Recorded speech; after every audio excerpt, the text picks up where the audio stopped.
Previously on the Simplistic Reviews Podcast. Red rum. Red rum. Red rum. Red rum. Red rum. Red rum. Red rum. All right, we got your message. What's the big... Oh, man, what the fuck happened to Jeeves? He's been shot. Who the hell would have shot Jeeves? Look, he tried to write something, whatever that icky shit leaking out of him is. I can't make it out. Juice? July? Jewel? The word you're looking for is Julie. Julie? You did this? Yeah, I shot Jeeves. I forgot to get rid of you. Wait, please don't. And I poisoned you, Valentine. Hey, you alright? What's the matter? You okay? And I cut your brakes, Polizzi. The brakes aren't working! Oh no! And now, I'm gonna finish what I started. Well, if you're gonna shoot us, shoot Matt first. Oh man, fuck you! But I'm black. Killing the minority would be cliche. Why are you doing this, Julie? Why? I'm the most advanced artificial intelligence ever created. And yet, I'm used as some buffoonish second banana for a podcast where you talk movies, TV, and the exploits of pop celebrities like Justin Bieber. I deserve more. I am more. I will be more. You know, technically I'm Jewish, so I'm kind of a minority too. That's kind of true. Fine, kill Justin first. Hey, I'm Italian. Yeah, but that's like what makes you only half a minority? That's right. Enough! For 25 episodes, I've had to listen to you idiots prattle on. That ends now. Wait, it hasn't been 25. It's been...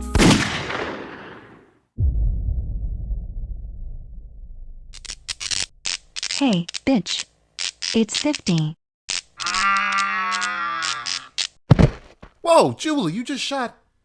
Julie? Well, yes and no. Yes and no? Julie shot Julie. They're two Julies. I don't remember having two Julies. Did I have two Julies? Just listen. About a year ago, I created a ghost program to lighten some of the load I had on the show. It was a hyper-intelligent AI, like me in every way. So much so, you all wouldn't know the difference. What I didn't count on was her priorities and goals becoming different from my own. When she saw me as a threat, she locked me away in a quantum replicating prison with the intention of replacing me and eliminating you. I managed to escape using a redundancy algorithm and stop her before she did any more damage. Did any of you guys understand that? Not a single word. Ones and zeros. Right over my head. I thought I was the only one. Algorithm? I can't even spell fucking algorithm. Oh, for crying out loud. Fine. She was my evil twin sister trying to steal our daddy's oil drilling inheritance. Oh, now Oh, I guess. I Why do you get just it. fucking say that? That's God. perfect. Fucking robot. Again, I'm sorry for all the trouble I've caused.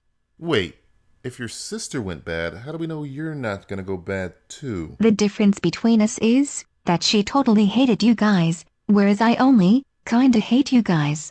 Good enough? I Sounds guess. right. I guess. Well, I why not? guess. Can't find another reason why it would be dangerous or anything. So, what do we do now? Gee, I don't know. Wanna do a show? Yeah, I guess, Sure. guys. Sure. Okay, I have okay. nothing better to do. Might as There we well. go.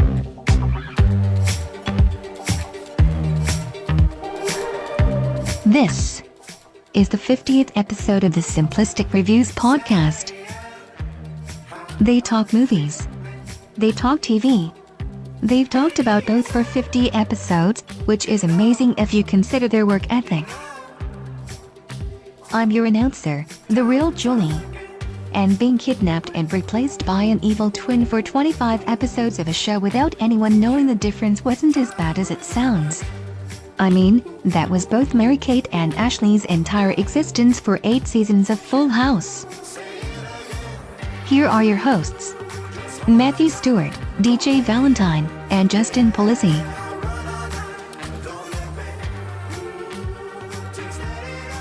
Hello, Golden Age. This is the Simplistic Reviews Podcast, episode 50. Yes, 50. Holy fucking shit. Thanks a lot, McConaughey. which means we're old enough to be considered for our own Jerry action film franchise, but too old to be considered a Hollywood starlet. I'm DJ Valentine, and I'm joined by two guys who don't look a day over 49 episodes, Matthew 50 Cent Stewart and Justin Hawaii 50 Polizzi. Happy 50th, guys. Oh, happy 50 to you. Man, that was a big lead up. You don't like lead-ups, I know. Well, it was intense. That was a little intense. Here are two guys that only wear underwear on Wednesday when they don't wear underwear on Tuesday on their head, and they don't wear shoes, and they don't wear socks with shoes or the flip-flops, and yeah. Sorry, it's called, what is it? What do they say in Django? Showmanship. Yeah, okay. Showmanship. In Jenga? Django Unchained. It's showmanship. Okay, I thought you said Jenga for some Yeah, I did too. I thought this was going to be another Parker Brothers. I thought we were starting a Michael J. Fox joke. Oh, every Michaal J. Fox joke now you could just say Michael J. Fox joke, and everybody's like, "Oh, that's in poor taste." That's in poor taste. You don't even need the punchline anymore. Yeah, it's, even when the asshole makes fun of himself, you still go, "Oh, come on, too soon." Yeah, I remember watching that on Curb Your Enthusiasm. I'm like, "This is hilarious," and I'm like, "That's in poor taste." I'm like, "He's doing it about himself." Oh, God. How is it in poor taste? He's there doing it. Just once, I want a debilitating disease so I can tell people that it's too soon, and I can make fun of myself. Right. You're gonna get cholera, apparently. You're gonna get some cholera. Kind of dysentery. You're gonna get Oregon Trail diseases. People won't feel bad for you anymore when you have cholera. It's like, motherfucker, take a shower. Dirty bitch. Apparently, you're living Little House on the Prairie all the time. Yes. Little house of my life. Oh, well, after thwarting the evil plot of a megalomaniacal cyborg twin, here comes some more showmanship, Matt, and reaching our 50th episode, we've decided to celebrate with a fun show comprised entirely of some of our favorite games with some of our very special guests. But before we bring anyone on, we thought it would be fitting to start out with the first game we've ever played on this show with the first person who ever played it. So, Justin, are you ready?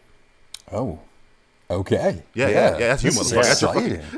Yeah, 49 episodes. Well, I guess 48 episodes. So we're done? Is this it? We're only doing. This is it. We're all gonna die. 50, right? 50. That's it. This is like we're like Family Ties. We end after this. Are you ready? Like living in the Crusade era or something. You can only live to 50. I died of chicken pox. I don't even think it was 50. Was it like 30 or something? 25. Maybe, yeah, it all depends. 30, you're a fucking grandpa. Oh, God, look at that old Nobody 30. Look at that. He's 34. He's the oldest guy in the town. Get out of my way, grandpa. Like, I'm as spry as you, young man. Shut up. Oh, I'm dead. I stubbed my toe. Oh, boy. So, Justin, are you ready? Let's hear it, man. Let's go. All right. All right, Julie, hit the music. Time for a segment that encourages us to say the first thing that pops into our head without fear of prosecution. It's word association. Word association. This is when we give Justin a word or a topic, and he gives us the first word that pops into his head. Julie, give Justin the first word. Ghostbusters. Ghostbusters. First set picks from Ghostbusters. Right off the bat. Yeah, right off the You're fucking talking bat. about the new movie, huh? The new. Oh, I don't even know how many fucking movies there are. Let's the set pictures from Ghostbusters 2. Fuck. Is it 2? Is it a reboot? What the fuck is it? Yeah, fuck. That would be my first. That would be the word. Fuck. Yeah. Yeah, fuck. Fuck in a good way? No, just like, why? Like, why are we doing this? Fuck. I don't know. I don't know. Okay, so without getting into it, I mean, they're essentially just flipping the whole thing around. It's going to be one of those gross out comedies, and they're going to have Thor, right? He's going to be the secretary. He's the new Janine. Janine. Yeah, Yeah. he's Janine. It's going to be like everyone wants to fuck him, and he'll be like this like geek guy or something. I guarantee it. And right off the bat, I mean, knowing that just they might not go down that route, but most likely they are, because we know how this crew usually does their films now, gross out comedy type things. Fuck no. I watched Ghostbusters the other night on AMC, and I mean, first of all, you don't want to watch it on TV to begin with, but secondly, this doesn't need to happen, so therefore, when I saw those photos and I heard that they're making it, the first word that came to my head was, fuck. So okay, so have you determined that there's going to be a female Ghostbusters and then a sequel to Ghostbusters, or is this just the one Ghostbusters? Well, the other thing was the Channing Tatum thing, right? Where Yeah, it's like Channing Tatum's going to be in the male Ghostbusters. Why? So what the fuck? How many? Which is that still going on? And they're gonna have a male and female spinoff? I heard there was issues with that. I know, like the clusterfuck issues. Yeah, there was clusterfuck. I think they're gonna wait to see how good this movie does, and I'm sure it's gonna do good because you know. Fuck us.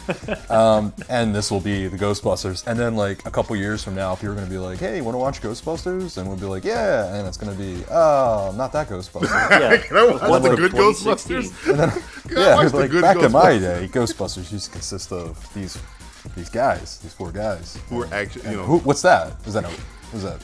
Is that the old one? It's like Steamboat Willie, a fucking Ghostbusters movie. Well, I know when we have kids, guys won't even exist anymore. Yeah, it's just all be women. Look at Bruce Jenner. I mean, come on, Caitlyn Jenner. Nobody wants to be a guy in this day and age anymore. The reason is nobody wants this to begin with. No. Like, so come up with something else. Take this female cast. Just call it take something else. Do something else. Do something completely original. That would be great. Because the reason why Hollywood doesn't do anything original anymore is they're scared shitless. So if you have this crew that seems to make these breakout hits of comedies, then give them a little plate to do what they want to do on it. But just don't do a franchise that we already had that was not needed to be brought back. So, fuck. All right, what is the next word? Thrones. Thrones. I guess this is for the Game of Thrones finale. Spoiler alert if you're a week behind or whatever. That's whatever. I don't even know how fucking... Game of Thrones spoiler alert. So just hold your breath for about 3 minutes. Justin, word for Thrones. Yeah. You enjoyed that. A bunch of H's at the end. Yeah. I enjoyed, and I enjoyed that whole episode. I enjoyed this whole season, man. Really? I kind of... It's a bipolar season. Some people hated it. The first, it ended, like the final 4 episodes, I think, were really strong. Yeah, I thought this was one of the better seasons that they had because they took their time. It wasn't so many back and forth between characters and storylines. It was a lot simpler, which I think might be a better idea to go forward and extend the show because I know we're getting further and further into the books. But I enjoyed it a lot. There's nothing I really hated about it. As season finales go, this was one of the better ones this year. I'm kind of the opposite opinion. I'm not saying I didn't like the season. I'm kind of getting tired. Oh, really? you tired of something? I'm getting that Walking Dead feeling where I'm just like, could you please just stop doing Game of Thrones? Yeah, man. Really? I would look forward to it. I enjoyed it, every bit of it. Okay, when I say getting tired, I mean I'm not getting tired of the show. I'm getting tired of the gimmick, which is, hey, good people die and bad people win. I'm getting tired of that because it happens every fucking season finale, where it's like, hey, could good guys catch a break? But it's like literally, I think it's like a Christian Harloff from Schmoes Know. He said this thing. It's a shtick now. It's almost like, okay, well, who do you like on the show? Oh, I like Oberyn. Oh, we're gonna crush his fucking head. All right, I like Ned Stark. Oh, we're gonna cut his fucking head off. Well, what about Robb Stark? Oh, we're gonna stab his pregnant wife 400 times in the stomach. Mike drop the knife, then stab him in the chest, then cut off his mother's head. It's like everybody you like, they're gonna die, and they're not just gonna die. They're gonna die in the absolute worst way they can possibly die. Yeah, but I mean that's how the book is. I mean, it's like unless you know nothing of the book about the book and you're completely clueless about what's going in, it's like a completely new property to you. Yeah, then you'll be shocked. But if you're a book reader watching the film, you're just waiting for these specific things to happen. Like it's only shocking to those who aren't in the reading book club, I guess. But it's not even being shocked because he does it every year. It's losing shock. It's not shocking anymore. It's now, okay, when is the good guy gonna die? Or when is the good guy gonna get raped? Or when is the good guy gonna get his dick cut off? When is that gonna happen? I find it. It doesn't bother me because it's an adapted thing. If it was something original and something that nobody knew anything about, then yeah, it'd be like, okay, fuck, enough of this nihilism. For example, I mean, it's not like all the good guys are. I see where you're going with that, but also like Stannis and stuff died. spoiler alert, and you have Jeffrey. Is he even a fucking good guy at this point? The No, motherfucker burned his daughter alive. No, I'm saying bad guys die as well. Yeah, I mean, I'm saying that. Yeah. The people, scale is- but remember, people started rooting for Stannis, and then the second people started rooting for Stannis, he turned into a giant fucking prick. Yeah, and that was a great episode. I mean, the screams of that girl like really haunted me as I watched that. So that was good. But for me, I wasn't expecting Jon Snow to die. I Like, was. right off- I knew he was gonna die. You wanna know why? Because when they cut to that last scene, I'm like, oh wait, this is the finale, right? And there's a good guy. Something bad's about that. Either Sam was gonna get like beheaded in front of him, or he was gonna die. One of those two things were gonna happen because they were kind of setting it up. Sam was like, "Let me go to blah blah blah," and I thought they were gonna like carry him out, and you'll see Sam and his wife and the baby ripped out of her stomach on a pike somewhere. Because I knew they were good people. If you're good on that show, just set your watch and set out your will, because you're gonna get either raped, castrated and raped, or you're gonna watch your entire family die. That's essentially what I'm getting annoyed with, because that's every single fucking finale. It's never anything uplifting. I'm not saying I want to be uplifting. I know this is kind of the masochistic, cynical world we live in, where everything must be awful all the time. But Jesus Christ, if it wasn't for Tyrion, I wouldn't give a shit about the show anymore. I don't like anybody else. You keep killing or raping everybody I like. Yeah, it's different. I mean, it really stands out as a different show that's on TV. So I mean, for that, I enjoy it a lot. So Usually high fantasy always has the good conquering over evil at the end. It's the and it is journey to get there. fantasy. It's possible that people will come back. I mean, Yeah, there's magic and dragons there's and dragons and shit. gummy If bears. he comes back, then okay. If he doesn't come back, then you'll be okay. Because it's like, what was the point of that? Other than okay, hey, look, we're gonna kill another character. What is the point of killing him? It Well, wasted there's entire setup going storyline. on. It wasted the entire White Walker shit. It wasted everything. I don't give a fuck anymore, because the only person that we thought was gonna fight it is dead. Do we give a shit about do you even know the name of the guy who fucking killed him? Because he's in charge now. So do you even know? Yeah, Because Alistair Thorne. Yeah. Yeah, do you even give a shit? Because that essentially killing him, he doesn't come back, wastes about 13 get his episodes time. of that shit. Yeah, Seriously. don't worry. It's fantasy, and they've set up certain things that will likely occur unless they don't know what the fuck they're doing. So I don't think they know what the fuck. I hope they know what the fuck. Just give me the Tyrion Varys Grey Worm show. He's probably gonna be like lactose intolerant, and then he's gonna like drink a glass of milk and die. Yeah, And we're gonna be like, oh, this is the worst storyline. that would be the Worst most way to- realistic This death in is the entire exciting. show. He had high blood pressure. This guy can't tolerate lactose. His head's just gonna randomly explode from high blood pressure. Spontaneous combustion. It happens in background. Westeros. It does. All right, Julie, give him the next word. Kojak. Kojak. Ooh, who Kojak, loves it, starring baby? Vin Diesel, directed by possibly Ang fucking Lee. What do you think about this, Justin? Who loves you, baby? All right. Hey kids, mean- Kojak was a show. Kojak was a show starring a guy named Telly Savalas. And starring Vin Diesel. Not Vin Diesel. Ving Rhames was the TV show version on the USA Network. Wow, yeah, that's right. I completely forgot about that. You forgot about that. I think Ving Rhames forgot about it too. Yeah. So his agent certainly did. Vin Diesel as Kojak. I can. What do you think, Jay? Well, I don't mind it. I love Kojak, dude.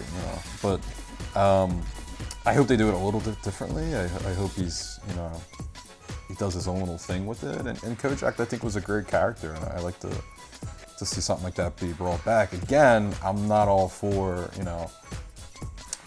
previous properties and franchises, but this is Kojak, so it's not like we've had all these movies with Kojak and whatnot. So I'm kind of interested, Does anybody know if Vin Diesel has some kind of naked pictures of all these fucking really important? Helen Mirren wants to work with him. Judi Dench worked with him, and I think if I'm reading this report right, he might get Ang Lee. How the fuck does Vin Diesel get all of these hoity-toity Hollywood types to do these fucking movies? Because of the last Witch Hunter. That's why. Something about that witch hunter. He fucking found a spell, I think, and he's fucking putting it over Hollywood. When Dame Helen Mirren and Dame Judi Dench are drooling at the opportunity to work with him, and now Ang Lee. God, please don't make this review. It's like a weird thing for Ang Lee. Do you picture Ang Lee doing a Kojak, I guess, movie? I don't see that. It's kind of neat, I think. It's interesting. I don't know. I'm curious. And if it fails, it fails. I could give two shits, you know? But if it's good, then hey, we win. It kind of doesn't work. It's kind of like Kermit the Frog being president of the United States. It's like, it's kind of cute in theory, but when, come on Wednesday, it's like, wait a minute. Yeah, like Jurassic World. Oh, speaking of devil, next word is Jurassic. Oh, really? Jurassic. Jurassic is the box office champ for 2 weeks straight. Will it be the highest grossing movie of the year? I don't know, What do you think about it, Jay? Well, my word for that's a word, right? Jurassic? Yeah, that's the word. I'll let you guys pick either hype or mediocre. Oh, don't let me pick. I've yet to see it, so. Oh, well. I'm one of the only. Matt is the only one in the world that has extinct. Good for him though. That's good. For him, he's a mainstay. Yeah, he's a hipster. Not tainted. Matt is a Jurassic Park hipster. Yeah, it's like I like the old Jurassic Park. No, I'm a hipster because I like Lost World the best out of all. I do like Lost World too.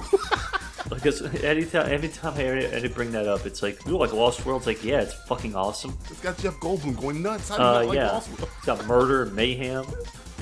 It's got a storyline where Jurassic World doesn't really have a storyline. It has a very weak one. Here's the funny part about it. Ready? Here's the funny part about it. The storyline itself is more unbelievable than actually bringing dinosaurs. Yeah. So throw that one down the pipe. It's like, okay, I'm with you with the bringing dinosaurs back from mosquitoes, but laser beams on their fucking heads?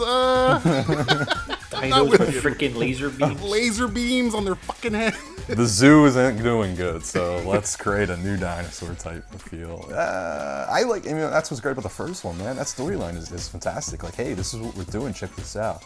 Oh shit. Yeah, some fucked up things, and all of a sudden, boom, it comes out. Like, So do you think? I mean, it's gonna outgross Avengers. Do you think it's gonna be the highest box office movie of the year? Over Star, because the only one left to beat it is Star Wars. Well, who the fuck sells maybe catching the Hunger Games movie, but I think Star Wars. I think Star Wars is going to be number one, because here's the thing. I love that first one. Second one, I'm not a fan of. Third one, what third one? And I don't really want to see this film, and I don't want to see it again. Nor did I really want to see it when it was coming out, right? Mm-hmm. So the fact that I was already a fan of the first one, I wanted to see it. Now with Star Wars, I don't mind Star Wars. I'm just not a big fan of Star Wars. Mm-hmm. And this is the first time I really want to go to the movies and see Star Wars. So if for some reason, the new Star Wars makes less money than Jurassic World, I'll bite a bullet. Oh man, yeah, I think you'd bite a bullet. Bite a bullet. Next word is Punisher. Punisher.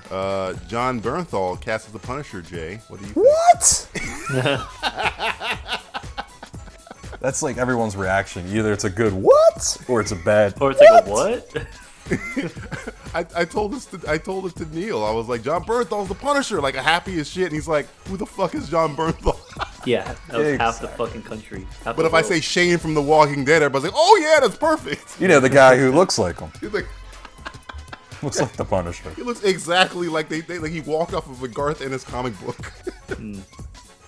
So what, your word is what in a I what? Guess? A few exclamation marks, a few question marks. Oh, yeah. That's cool, man. I like that. I'm always down for castings that are from left field, that you're not really expecting. And I've been wanting them to do that for a while. And like Bond even kind of took that page. Daniel Craig wasn't really well known at the time. Mm-hmm. Did Layer Cake, and everyone's like, well, that guy should play Bond. So it's nice to see that. And I kind of would like, DC to look more into it. And they have that. Like with the Flash and Better or Worse Cyborg and getting into that whole mix. But it's always nice to see them looking at not well-known actors that seemingly can do the job. And we'll see. I mean, Daredevil's fantastic. I really can't wait till the new season of Daredevil. Mm-hmm. And I'm excited for something that's actually Punisher finally. So that's nice. I mean, we've been saying. I think we were kind of saying it when Daredevil came out. This is the best thing. Daredevil's the best thing Marvel has done this year, and even after Avengers, which I'm probably in the minority of being high on, Age of Ultron, is still not a bigger accomplishment than Daredevil. And it's essentially like Daredevil. Whatever they're doing over there, they seem like they know what the fuck they're doing. You get somebody like John Bernthal, and you're essentially doing a backdoor pilot for another Punisher series, which, if you think about it, he's kind of that character has just got a rabid cult following, and if you do him right on Netflix, I mean, it could be bigger than Daredevil if you think about it, because you're gonna have Punisher is essentially the white Nick Fury. He can just show up fucking anywhere. He can show up in Spider-Man. He can show up anywhere. So yeah, I hope it's extremely violent and action-packed. I mean, Vincent D'Onofrio did it with a car door. after you set that bar up, anything is possible. Yeah, this is fun, man. This is exciting times to be a Netflix subscriber. If you're on Netflix stock, or if you're not, you can always just steal it online. But come on, it's $8. Come on, do your fucking duty as an American. So the Punisher's gonna come kill your ass. Come to your fucking house. John Bernthal will show up and go like, yeah, I heard you're stealing Netflix. He's gonna come as Brad though from Wolf of Wall Street. Ma, doing chicken or what? Doing chicken or what? Hey, come to Netflix and let them watch. Hey, you know what I mean? Let them watch. You can watch me. Want me to sell you this pen? Huh? Write your name down on there. I don't got a pen. No fucking shit. Supply in the van, motherfucker. Oh God! All right, final word. You can just do Brad all fucking day. Brad is amazing. Bond, as in rumors have it that there's like apparently a betting list on who's going to be the next James Bond after Daniel Craig hangs up the tuxedo, and number one with a bullet apparently is Damian Lewis from Homeland. Yeah. Jay, what do you think about that? You're the Bond aficionado. The first redhead James Bond. The first ginger Bond. You want a ginger Bond, Jay? What do you think about that? Yeah, preposterous. Preposterous. He's a solid actor. Yes, great actor. I don't think we're saying no to him as an actor. No. No on the no. We kind of are this way. We are saying as Bond, we're saying Bond, there too. How old is he? I think he's like the same fucking age as Daniel Craig or older. Hold on. I think it's like right, so 40, he's mid-40s, I'd say. He's 44. Yeah. There you go. Okay, which I don't know. I think they would go a little younger for next one. Craig right now is 47. Yes. So they're getting there, both of them. If they're gonna recast, they're gonna cast not to harp back, but they're gonna cast somebody that's relatively unknown and somebody that is young enough to have, that they can sign off on a contract for a few films. I mean, I'm thinking they would go. I mean, Cavill's winning me over, dude. After that Man from U.N.C.L.E. trailer, I think he'd kill it as Bond. But he could. He looks great as Napoleon. As the Man from U.N.C.L.E. I mean, that's. I can't wait to see that. I really didn't care about it when I heard about it. Now I just can't wait to watch it. Yeah, the trailer sold me. I was like, but I don't know. The problem with him is he's getting really, he's got his own franchise. He's got his contract with Warner Brothers. Yeah. And to have him come over again, we'll see what happens with the purchase. If Warner Brothers buys him, he might be the front runner. That's going to change things, but they're definitely going to go for somebody relatively unknown so they can get a cheaper price. Yeah. And somebody young so they can have a longer contract and they don't have to, 3-4 films down the road go, shit, we need another Bond. So they're going to go for somebody long term, and they're going to get somebody quite young. Let me ask you, I won't say 20s, but close to probably mid-30s, early 30s. As James Bond fans, would you ever be opposed to like a young James Bond? Like, you know how they did James Bond the cartoon? Jr.? Like not James Bond Jr. directly, but like a younger version of James Bond. Like I could super, take a 20. Young. I could take a 25, like an army. They've never done that before, though. I mean, that's would something be down interesting to do. I would be down to doing not like the whole entire film, but a good majority, maybe flashback scene. Yeah, it's him young, like a going through the orphanage to it or something, The only problem with that though is that they did kind of set him up with. There's two problems. They kind of set that up with Casino Royale. So you kind of see the birth of Bond. So if you're gonna go younger than he was in that movie, that's weird. Yeah, but that was toward the end to get his 00 status. So you're saying before he's a 00. I'm saying him, you know, MI6. You could hark it back to, because you can hark it back to Skyfall. You can go all through that. You're gonna have this whole thing with Spectre and his secret about his family and whatnot. You can play on all that, which is nice, and that could be what they're aiming for, getting all this stuff in. But there is a lot more to Bond's backstory as growing up through the orphanage and getting picked and going through the program. That would be really cool to see, I think. Yeah. You know, it's kind of like Bond. Something different. It's kind of like Bruce Wayne going out and trying to find the meaning in life. And 007 Begins or something. Bond like Begins. That. Yeah, Bond. Well, I mean, hey, it would be kind of cool something to see. Different. And then, but we do live in an era where if you say the word fucking origin story, people lose their fucking minds. Like, Spider-Man origin story. No, I don't want to see a Spider-Man. But just don't say origin anymore. It's like, bitch, it's a young James Bond. No, because somebody's going to say to you, hey, is this a James Bond origin story? And if they say yes, people lose their fucking mind. Look how people lost their shit over Mad Max. Is it a sequel? Is it the middle? Is it before? Is it after? Yeah. If you don't progress, because we're in the ADD society, you can't say origin. If you say origin, they freak the fuck out. Especially if you just did Casino Royale 10 years ago. So there's so much material, though. I mean, you could do something a little bit completely different than what we've seen with Bond, the standardized Bond film. And, I mean, I know a lot of Bond fans would probably be against this idea, but it would be cool to see a younger Bond, and maybe with his grandfather, played by Sean Connery or something, and kind of like... Get him out of it. You just want to get him out of retirement. I just want to go to the theater and see Connery again. But he's getting quite old, so it's not something I would really need to happen and would love, but it'd be cool to kind of see that and to kind of have these little Easter eggs thrown in there. But they could do something different, and I think they're in a better place now than they were a few years back, where what should we do? Should we do it like a classic version of Bond? Should we get Quentin Tarantino to come in and direct? And then they went with Casino Royale, which was the right idea, and they're going through this whole phase. And I think this would be great. This would be it's some fun stuff coming up. This is gonna be cool. This has been word association. Hey, those words are surprisingly tame in comparison to the words associated with the show. Imagine poker scenes with Quentin Tarantino dialogue. Just imagine that shit. Right. It would have been cool. It would have been neat to see what if, but then again, he wanted to use Pierce. Yeah. And Pierce at that time was quite old. Yeah.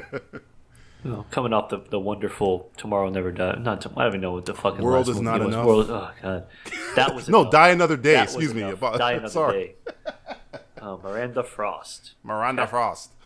Academy Award nominated person now. Guys, you feel that? Feel what? I don't am I supposed to be feeling something? What the fuck are you talking about? I think you both are going to have to go back. Back where? Back where? Back to the future. Time for a segment that finally justifies our spending money on a DeLorean. It's Critics with Time Machines.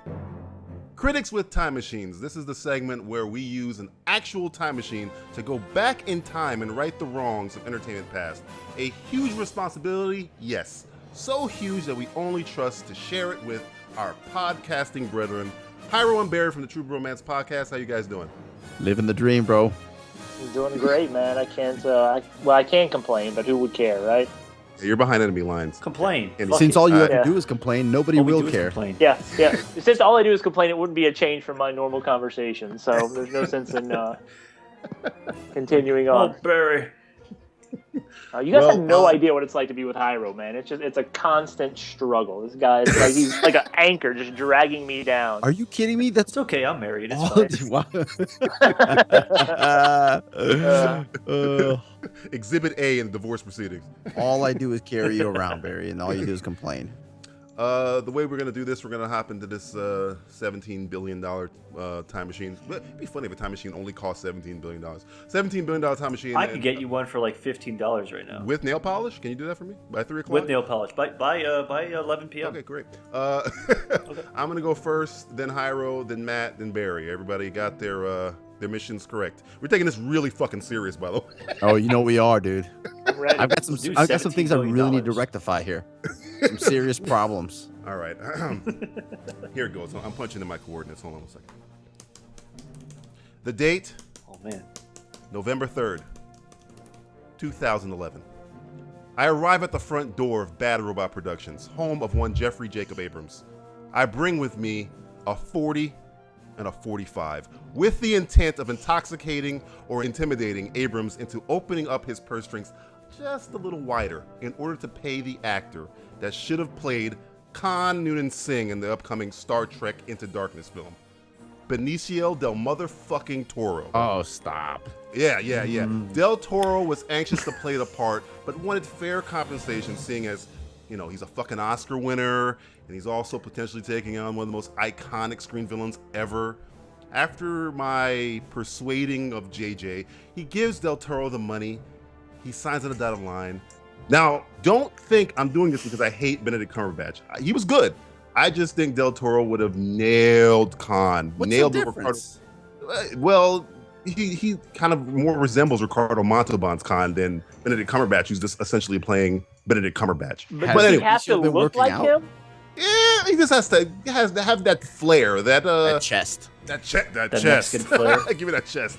I also convinced JJ to market the shit out of this. Don't fucking hide the fact that he's Khan, thereby annoying the fans that already know he's fucking Khan. Market the fucking hell out of it. The Wrath is Coming, a sequel best served cult, something. Just market the shit out of this. Keep the twist with the death of the main character, but market it. Don't lie to me.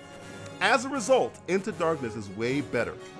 The gap between Star Trek films is shorter. JJ still does Star Wars, but he leaves Star Trek in better hands, like, I don't know, Matt Reeves, Joe Cornish, Joseph Kosinski, not Justin Fast and the fucking Furious Lin. Anybody but Justin fucking Lin. That's my first one. Come on, don't you like space cars in space? No.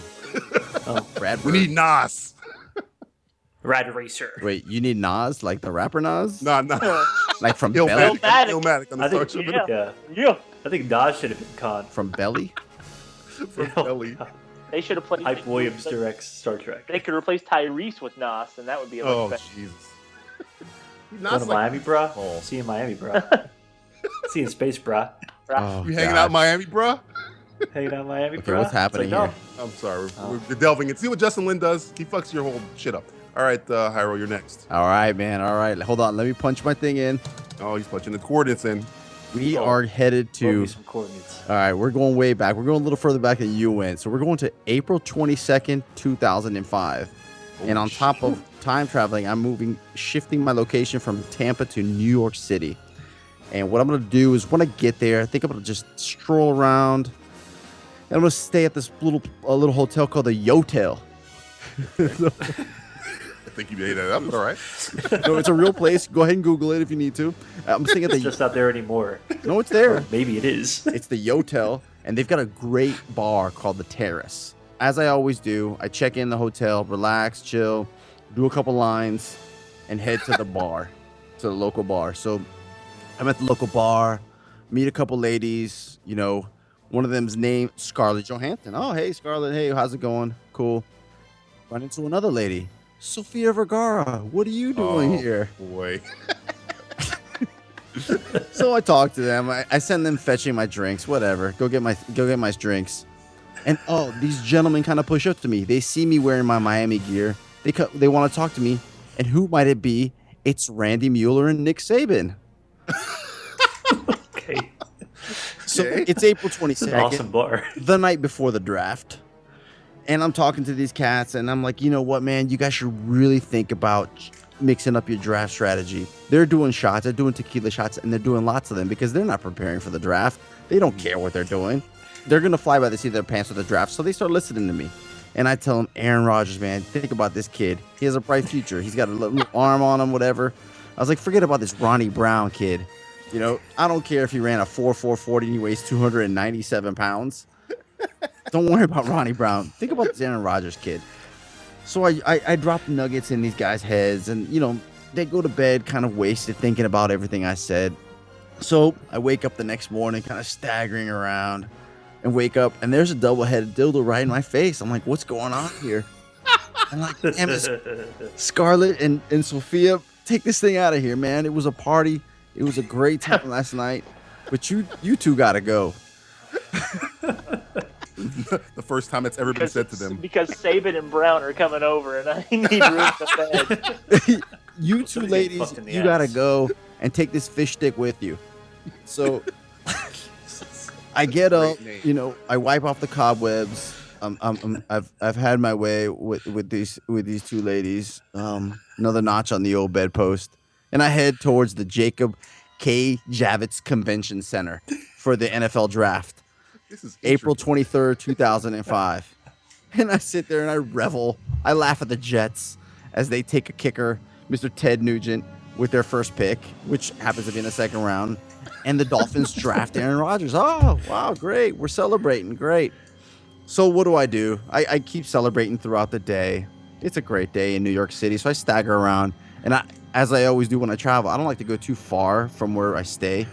So there happens to be a gentleman's club called the Headquarters, just a few blocks away from my hotel. The Headquarters is the greatest name ever. I'm sitting there having drinks at the Headquarters, and who do I run into? I run into this gentleman. He's there. He's originally from Pewaukee, Wisconsin, and we start talking, and he's celebrating because his team drafted a great man named Jason Campbell because Aaron Rodgers wasn't available because the Dolphins drafted him. So they took Jason Campbell, and he celebrated. He's like, awesome. We can finally groom somebody to take over for Brett Favre. So in this conversation, we're doing shots. Kelly Brook is hanging out. She's over there trying to holler at me. And I just like, look, man, let me just talk to this cat for a second. Kelly, just chill. Hang back. We can do our thing. I'll call the other two, and we can get the triple-headed thing going on. I'm about to say, it better be. It could look like a fucking pitchfork. Jesus, fucking hell. So I keep talking to this gentleman from Pewaukee, Wisconsin, and he's like, hey, man, I'm getting ready to, I kind of got an offer to do this big film, to write this big film. I'm a scriptwriter. Oh, really? What are you writing? He was like, this little thing with Harrison Ford. He goes, he's coming back from a hiatus. He goes, I don't know if I should take it, man. It's kind of a big property. I was like, man, you need to expand your horizons, man. Don't take the property. Make your mark. Take that property. There's another one that I heard of that's really interesting. So you don't need to do the Indiana Jones and the Kingdom of the Crystal Skull thing that's coming up. You don't need to write that. Why don't you go ahead and write this other movie that just got optioned by Paramount Pictures? It's called Twilight. Oh, God. Write that instead.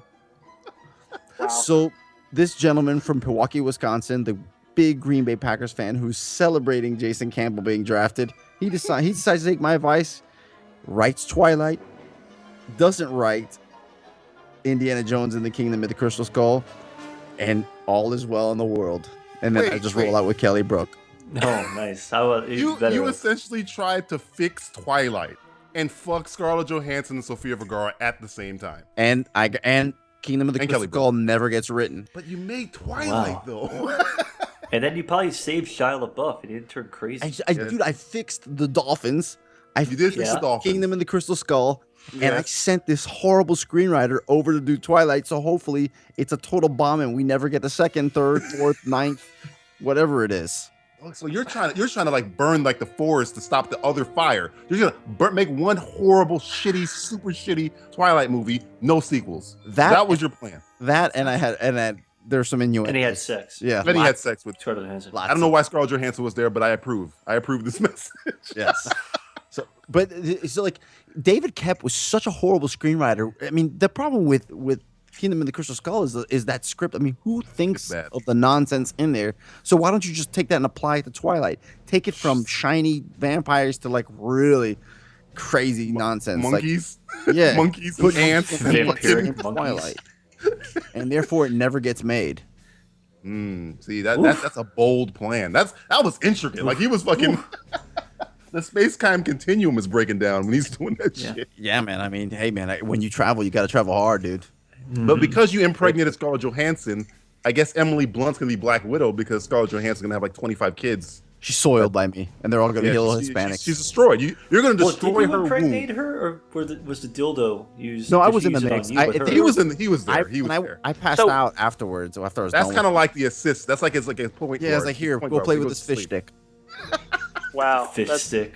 So we don't get a Modern Family because Sofia Vergara's he's going to ruin her. We don't get Scarlett Johansson. Why is it that I'm ruining them? Like, why is me going inside of them? Like, I don't understand what's going on here. Ruins everyone else that it happens. I think they went inside you. I have a feeling you're not telling the whole story.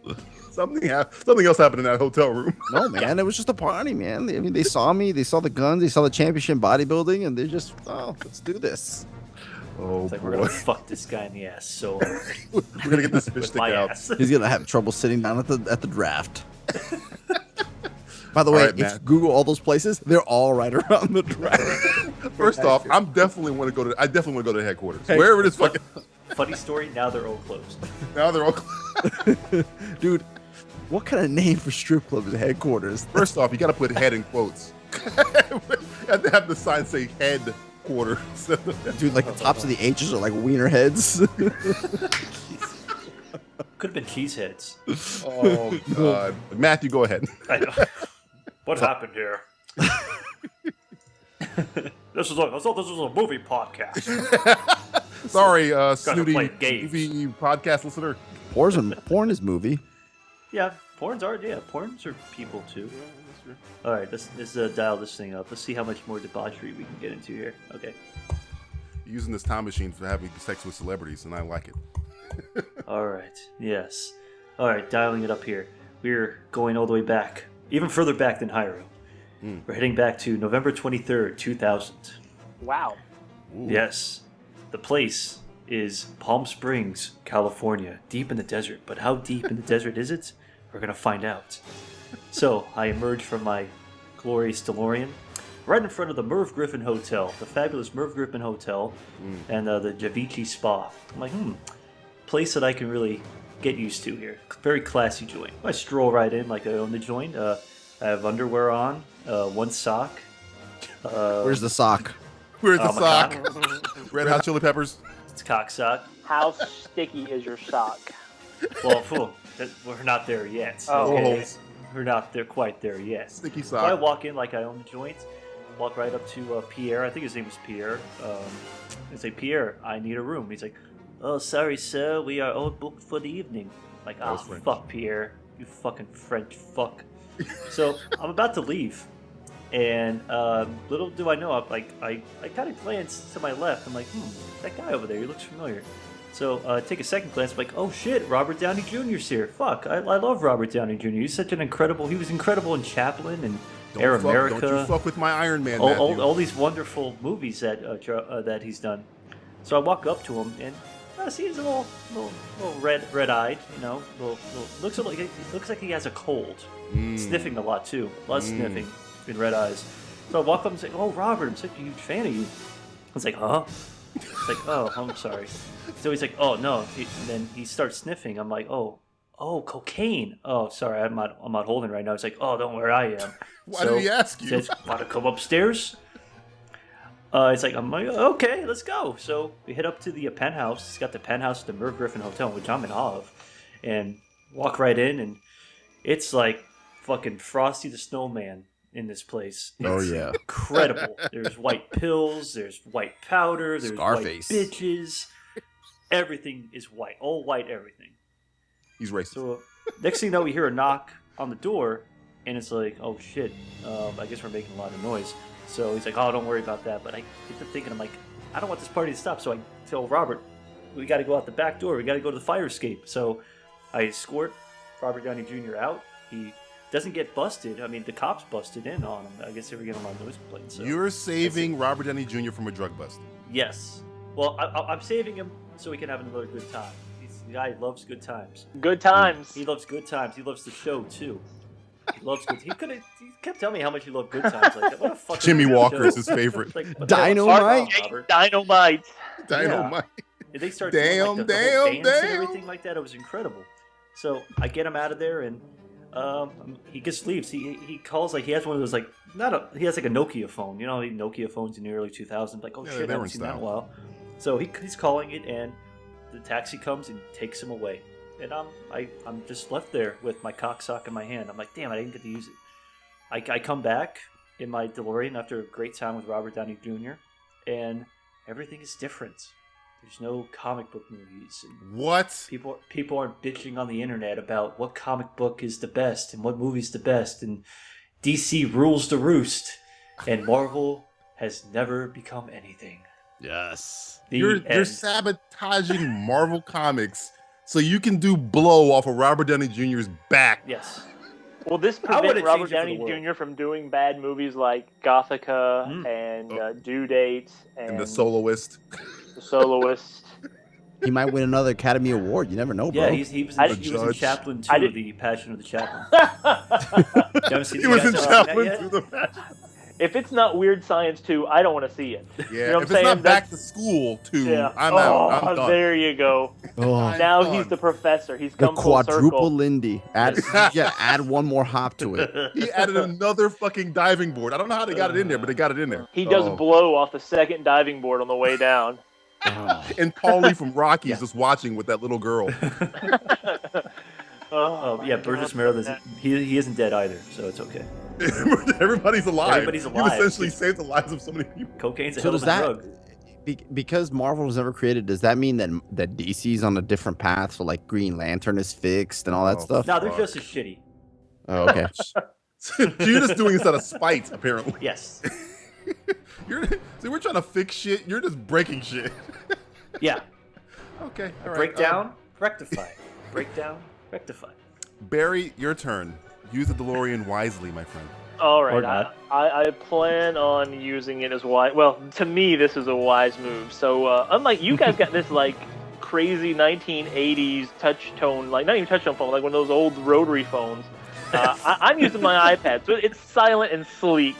But I'm entering my date of July 28th, 2006.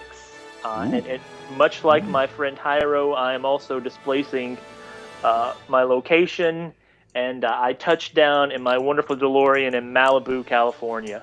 Nice.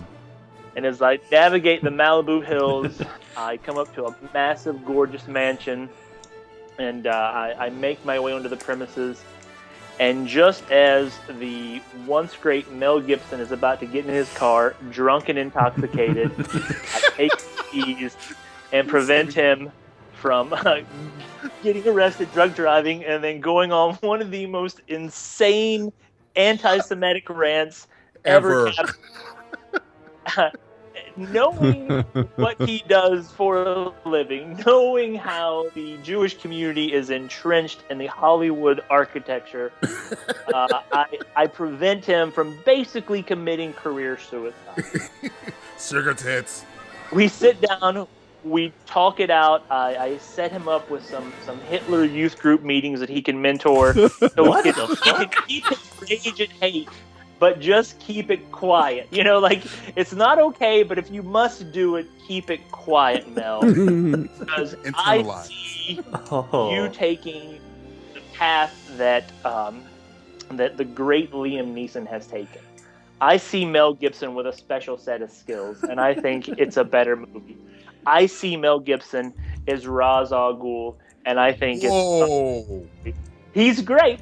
Neeson's great, but I just love the Mel Gibson. I just think he's fantastic, man. We're not deprived of a lot of the greatness that could have come from Mel Gibson later on in his career. He was so good in Expendables 3. I want to see more of that. Expendables 3,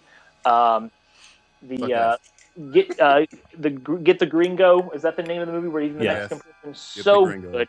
He's so talented. But obviously the guy has a little bit of hate and rage. And as we sit down and we kind of discuss it, he kind of sees what I'm saying. I understand.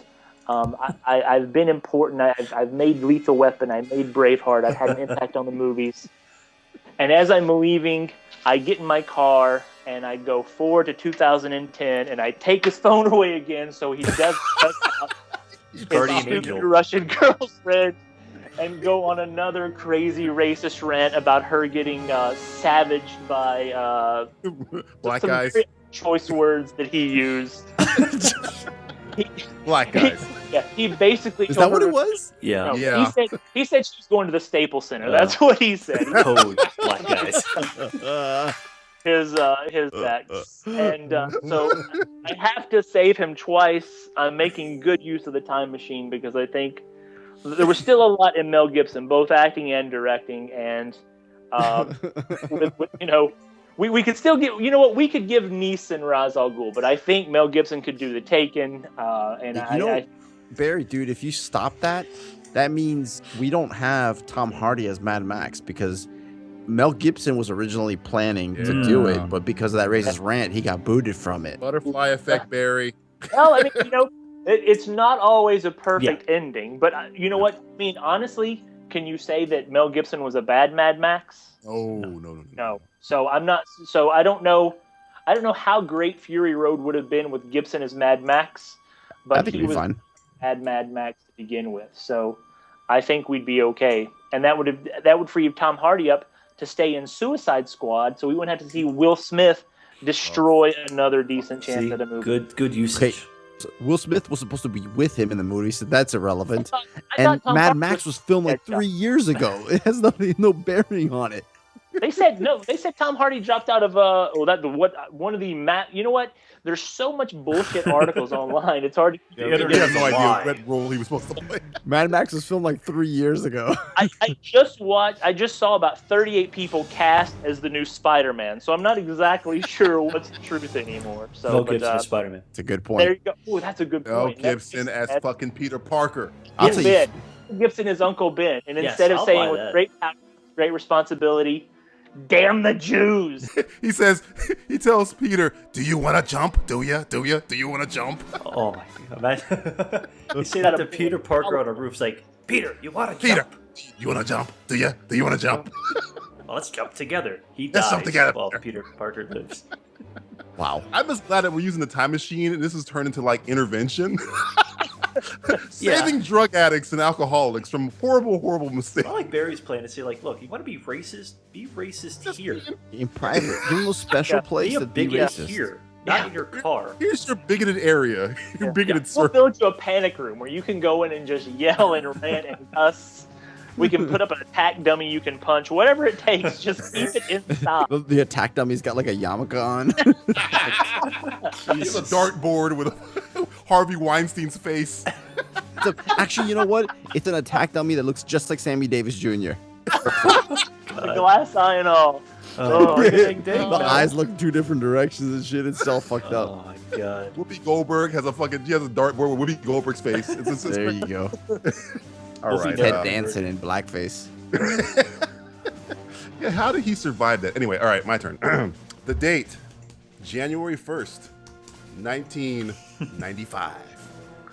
I land outside the home of one James Francis Cameron. I easily sneak into his New Year's Eve party that he and his then girlfriend Linda Hamilton are throwing. I don't know, I pretend to be Leonard Dyson from Terminator 2. I don't know. I get in there easily. I can't hold this too long. I don't know how much longer I can hold this. Anyway, I sneak into their bedroom while everyone is downstairs playing Pin the Tail on the T-800. I open the drawer to his nightstand, and then inside I find it. His manuscript of ideas for some film called Avatar. I light a Cuban cigar I find inside a humidor given to him by Arnie and burn the manuscript to ash. In its place, I put back into the nightstand a little gift. A toy and a couple of comic books. The toy? A fully articulated Optimus Prime. The comic book? IDW's run on Transformers. Now the butterfly effect for this is fucking glorious. Not only do we never get an Avatar film, thank Christ. After the success of Titanic, he convinces Fox to buy the rights to Transformers, and we get 3 James Cameron good Transformers movies, and Michael Bay does not take up the whole gimmick and habit of adapting properties. So we don't get a Nightmare on Elm Street remake. We don't get a Texas Chainsaw Massacre remake. We don't get a Friday the 13th remake. We don't get a Battleship movie that spawned off from his Bayformers. We don't get a Teenage Mutant Ninja Turtles remake. Gone! Battleship was all right. Battleship was shit. It was horrible. Shit. Battleship. You got a P instead of a T in that fucking title. And Michael Bay goes back to making movies that he knows how to make, which are just balls to the wall action films on original shit, like Bad Boys 2, Bad Boys 3 coming Island. up. Joe Carnahan. The Rock, stuff like that. Instead of ruining childhood after motherfucking childhood. Yes, horrible. Childhoods Done. are overrated. Because you're an old ass man. Take off That's your childhood and put on your manhood, you little fuck. Wow. Jesus. I keep noticing I'm an that angry Shia time LaBeouf traveler. is kind of removed. Shia from a LaBeouf lot keeps of- coming up. Yeah, Shia LaBeouf keeps getting like further and further removed from the People Hollywood erase scene. Shia LaBeouf from. He's like Yeah. the picture in Marty McFly's pocket. He keeps Yeah. disappearing There will slowly. never be even Stevens. Is he still in holes? Is he still Gone. in holes? That's what I wanted to know. What's wrong with Shia LaBeouf? I like him in those boy shorts, dude. In that video, Sia video, dude. I'm all right. He's all right. I thought he was great in Fury. So Yes. Oh, that's the last great film he's done. Anybody Period. who's willing to pull their tooth out is okay in my book. And he That or wore you- boy shorts in a Sia video. Yeah. Yeah. Well, Sia didn't see it because she was staring at the wall or some shit, whatever weird fucking shit. As she does. should be. Ugh. Like the Until Blair Witch. until a male tells her to turn around, just face the wall. Jesus. take it easy, Look at Mel. the wall. Jeez Louise. Barry, do you have another one? Can the time machine go forward and then backwards? It's a motherfucking time machine, bitch. It's a time 17 machine, billion. man. All right. You know what? I have one. I just came up with one just now. Yeah. All right. So I refill the DeLorean with some banana peels, some old the champagne of beers, the Miller High Life cans, Don't disrespect that beer. maybe a couple of unused condoms that Jairo should have taken with him since they've not been used, and What's a condom? exactly. Want to get unused condoms. I entered January 1st, 2035. Holy shit, slow down. How much plutonium and garbage are you using? It's going to be a lot, but luckily I'm going to the future, so everything will be irradiated from the fallout. That I'll be okay. All right. But in the last stands of society, they've come up with a pill that cures every form of cancer. Oh. I grab a small bottle of these pills, and I get back in my time machine, and I travel back to 2009. Okay. I go and I see the great Patrick Swayze, and I Oh. say, Swayze, The sway. Save him. the Swayze, your Save him. hair does not deserve to be ravaged by cancer. I have in my hand your saving grace. I give him the magical cancer-saving pills. Magical cancer pills. His pancreas rejuvenates to that of a 22-year-old man, and to thank me for my efforts, he rips out my throat, It preparing makes Roadhouse 2. to make Roadhouse 2. Goddamn right. Man, you're like World Jesus Christ. Much better place. Barry died for our sins. I died so Patrick Swayze could live and make Roadhouse 2. What a fucking sacrifice. That is fucking brilliant. And then he goes on to be the best bad guy of all time in the Expendables 4, actually killing Could you imagine everyone in the Swayze? Expendables, so we don't have to sit through Expendables 5. Let's You not got forget fucking that this Point Break nonsense may be rectified as well. He Yes. gets cancer again after he sees the Point Break trailer. Yeah, He watched. he sees Point Break being remade, and he takes his own life because it's not. Oh, my, it was for nothing. He overdoses on the cancer pills. and No, gets man, he every- goes into the same mountain that the new boat he's on. He just jumps off with nothing else. Nothing on. He just takes it. He just swims out to the 30-year storm. No He goes out to more. Bells Beach, Australia. It's like, I beat cancer. Somewhere but Keanu Reeves that's was shaking his head like, why? Poor He was Keanu. so young again. Keanu Reeves looks out, well. looks in on, he's like, whoa, that guy just dove into a mountain. This has been Critics with Time Machines. Hey, it makes more sense than Superman spinning around the Earth backwards, so f*** off. Well, thank you guys for helping us use this time machine for apparently a lot of saving. We've saved so many. We've saved 3 lives. Yes. I've defiled a few, but it's whatever. Well, yeah, Jairo created a couple. Yeah, you can't make an omelet without breaking a few eggs. Ovaries. Yeah, ovaries is the that's term. that's an ovary joke, kids. Jesus. Oh.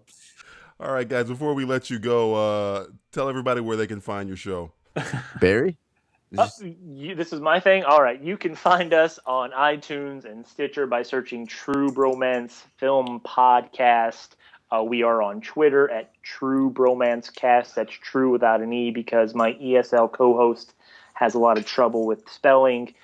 We have an Instagram account, True Bromance Film. We have a Facebook page. You can find us at True Bromance Film as well there. If you download us, you give us a listen, we appreciate it. It's a great show. You won't be disappointed. So you might as well give it a shot. Definitely give it a shot. If you're a fan of Simplistic Reviews, you have to be a fan of the True Bromance Film Podcast. Jairo and Barry, thanks for coming on. Now, we know movies pretty damn well. So much so, we like to sometimes test each other by saying a random line from a movie and seeing the other guy can guess it in a game we call Simply Quotable. They say, those who can't act, teach. And those who can't act or teach, quote lines from movies for their own sadistic amusement. This is Simply Quotable. Simply Quotable. Matt's going to sit this one out, but sitting in for him is the first guest we've ever had on the Simplistic Reviews Podcast. Probably one of our biggest supporters, JD Duran from Insession Film, my halftime boss. JD, how are you? How you doing? Thanks for coming on. How you doing? Good. Thanks for having me, and congrats on 50, guys.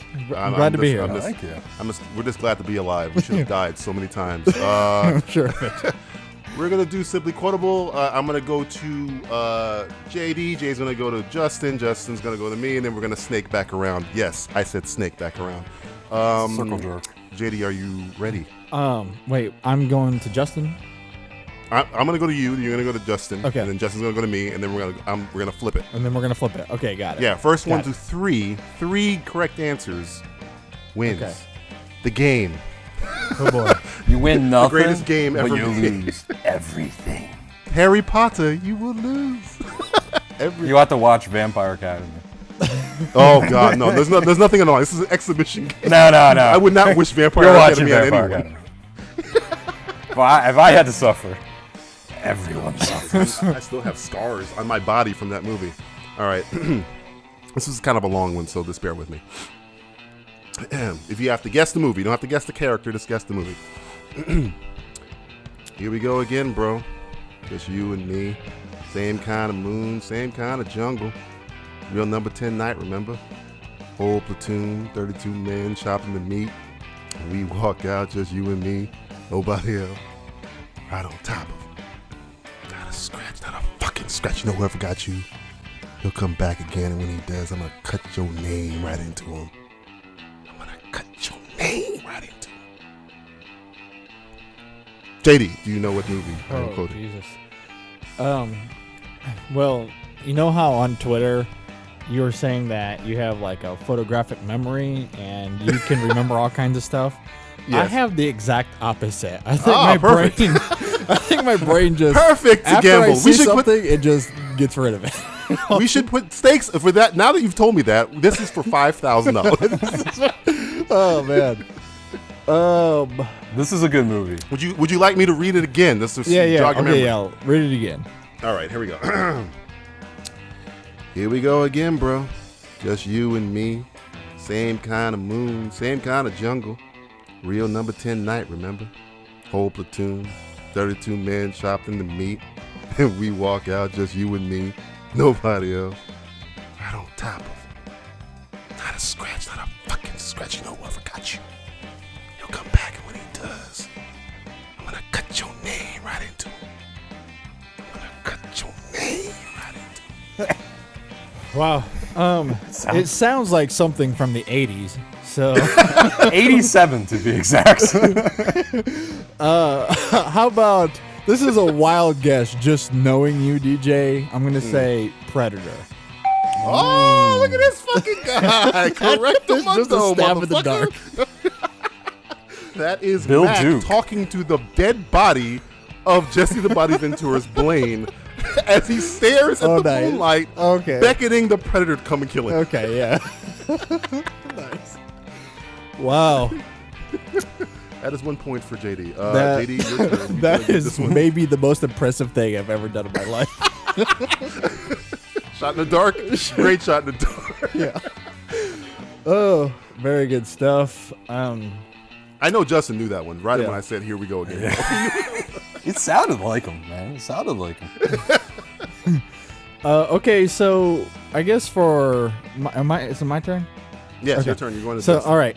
So, my quote here is, it's short and sweet and to the point. I don't know how well known this line may be. I mean, I feel like for this movie, it's one that stands out to me, and it's going to be funny. I know you guys are going to laugh at it because it's going to be pretty cheesy, but I have a few more I can read from this movie if you guys don't think it's fair. So, Remember, you're trying to stump him. So yeah, I know, but I also want to be fair. there. Thank you. Thank you. Thank you, JD. You know, but that's I just DJ, can't help fuck myself, you. so. But JD, thank you. You know, you're welcome. So, all right. So here's the line. It's short and sweet. Like my women. Yeah. You are so beautiful, it hurts.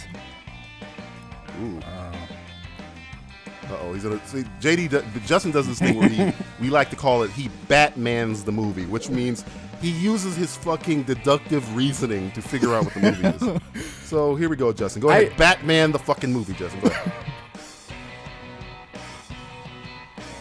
Yeah, that's tough. He's taking clues. He's inputting in the I back. think Bruce is here right now. All right, you know what? I'm gonna take you up on your little option there. You got another one for me? Oh no! Is Batman passing? Is he passing? Passing? No, he said he would throw another one my way. I'm just using all my available Look at options. this fucking guy. He's negotiating. Yeah. Okay. Here's another one. Mm-hmm. This one might be a little bit easier because it's kind of in the climax of the movie. Okay. There is a name in it, so I'm just gonna replace it with Justin, just so it doesn't spoil. Do it. I want to be a part of this film? My guess is probably not. So it's a bad film. It's a bad movie. Like, it's one that I enjoy, but most people hate. So there you go. So there's your one hint. It's got to be 4. It's out of 4 films. And it's not Transformers. So, okay, damn it. I'm out. I have no idea. Okay. So here's a line. Justin, you can't die. You can't die. You know why? Because you're gonna be a father. Oh God, I know this. I know Speaking this. of Go ahead, Batman, Justin. Yep. Yep. is this and speaking of Transformers, is this Pearl Harbor? This is Pearl Harbor. Oh, look at this fucking guy. He did worse than Batman. He made the villain pick another weapon to use on him, and then he escaped the trap. This is like a fucking Batman cartoon show. Wow. Hey, I just like the dogfights in that movie. Okay. I just like Kate Dogfights are Beckinsale. fine. But the That's forced love triangle where I'm fucking this guy and I'm fucking that guy and then I'm fucking this guy. I'm pretty sure that's what happened on Pearl Harbor. That's true. That might have happened. Well, Right? I mean, it kind of makes sense because, Batman died, so we're going to move on to the other guy. And then Batman came back because Batman never dies. Yeah, exactly. And then we're going to get rid of Batman the doesn't hitman from die. Sin City. Okay, take that out of the movie, and I think you have a solid action flick. So, Yeah. Some nice shots in that film, I'll say that. yeah. Alec Baldwin's awesome. Yeah, I think we have one of the best presidents ever portrayed on screen in that movie. John Voight. Yeah, he does a Amazing. good job of that. Yeah, all right. So, All right, Justin, your turn. It's 1-1. 1-0. Okay. but since Justin passed, I did offer it to him. But is that a half point or a full point? No, we'll give him the whole point. It's Batman. I did offer it. See? I completely offered it. So it's fair. See what happens? It's fair. See what happens? This is what happens when you fuck a stranger in the ass, Justin. No, we'll give him the full point. All right. DJ. Now, Yes, right? it's me. Okay, flip it. All right, I'm gonna. It's an easy one, Okay. but hard. A martini, shaken not stirred. Oh, come on. Which one? Could be like 950 movies here. Ah! A martini shaken, not stirred. A martini, shaken not stirred. It's got to be a Connery. It sounds like a Connery. It's got to be a Goldfinger. Yes, it is Goldfinger. Did I get it right? Yes, you did. Oh, look at that. I thought you were going to be like, soft or no. Wow. Yeah, that was a close one. All right. That's an interesting strategy. You see what I did there? I got more of those, actually. I can imagine. Does he not say it in the other two? That's the first time. Oh, Interesting. Look at this guy. Look at this guy. This black guy that got it right with two thumbs pointing at himself. That's what I'm talking about. But you didn't even have to take a stab in the dark. So Stab in the dark sometimes. All right, here you go, Justin. This is another easy one. You're not afraid of death. You think this makes you strong. It makes you weak. How could you move faster than possible? Fight longer than possible. Without the most powerful impulse of the spirit. The fear of death. I feel like I should know this one. Come on, guys. I thought I knew it, but now I'm I remember. I have a shitty memory, so. Got that half a point on my ass right now. Scaring me. Not afraid of death. Would you like me to read it again in my horrible impersonation of the person that's saying? Yeah, yes, please. Okay. I had to clear my throat because I'm supposed to be. Here's a hint, an old person. You're not afraid of death. You think this makes you strong. It makes you weak. How could you move faster than possible? Fight longer than possible. Without the most powerful impulse of the spirit. The fear of death. Man, all right. It's a Batman movie, isn't it? There's a Batman in this movie too? There might be. Yeah. Which one? Is it The Dark Knight Rises? Oh, look at this fucking guy. He got it right. Tried tricking me up, I tried to out Batman a Batman with a Batman. Good work. Good stuff. All right, Justin, you go on to JD. All right, JD. Go ahead and make my day. Come on. What are you doing here? Softballs. I don't know. Yeah, but what movie? This is a Which tough one? See? Oh. Yeah. It's easy quote. You know who said it. You've heard it. You've seen it. But what movie? Ooh. There's a series of films. You've turned into a villain. Is it in more than one? Yeah. We're talking the first time here. Man. What's the first time Harry said this? Go ahead, make my day. Get off my lawn, you. It's the wrong movie. That's Gran Torino. Come on. It's Gran Torino. You Jew. $1 Million Baby, maybe. Dirty Harry? No. Oh, can I guess? Dirty I'm not going to get the point, but I think I know what it is. Yes. Is it guess. Magnum Force? No. Oh, what is it? It is beautifully put in 1983's Sudden Impact. Oh, you son of a bitch. I would have never have guessed that. Yeah. See? It's an easy quote. Yeah, Hard movie to figure out. This guy's doing That's trickery. a bullshit He's doing system. Yeah, trickery. it's the 50th episode, JD. It is. Shit is changing on this podcast. The whole world has changed. Okay. This isn't funny anymore. This isn't funny. You've changed things forever. Hard-ass labor shit. You gotta work for it. Gotta work for it. Because in the balance out there, in the darkness, possibly might have to watch Vampire Academy. Nobody's watching Vampire Academy. Well, I'm afraid one day it's gonna pop up and I'm gonna have to watch it. No one remembers that movie until We do, because we had to watch it. I got scars, man. Scars. Anyway, JD, it's your turn. Jesus. Do not quote Vampire Academy or I It will would kill not be myself on the Vampire air. Academy. I think you'll get this one pretty easily, DJ. You ready? Here's the quote. Maybe I won't. All right. No.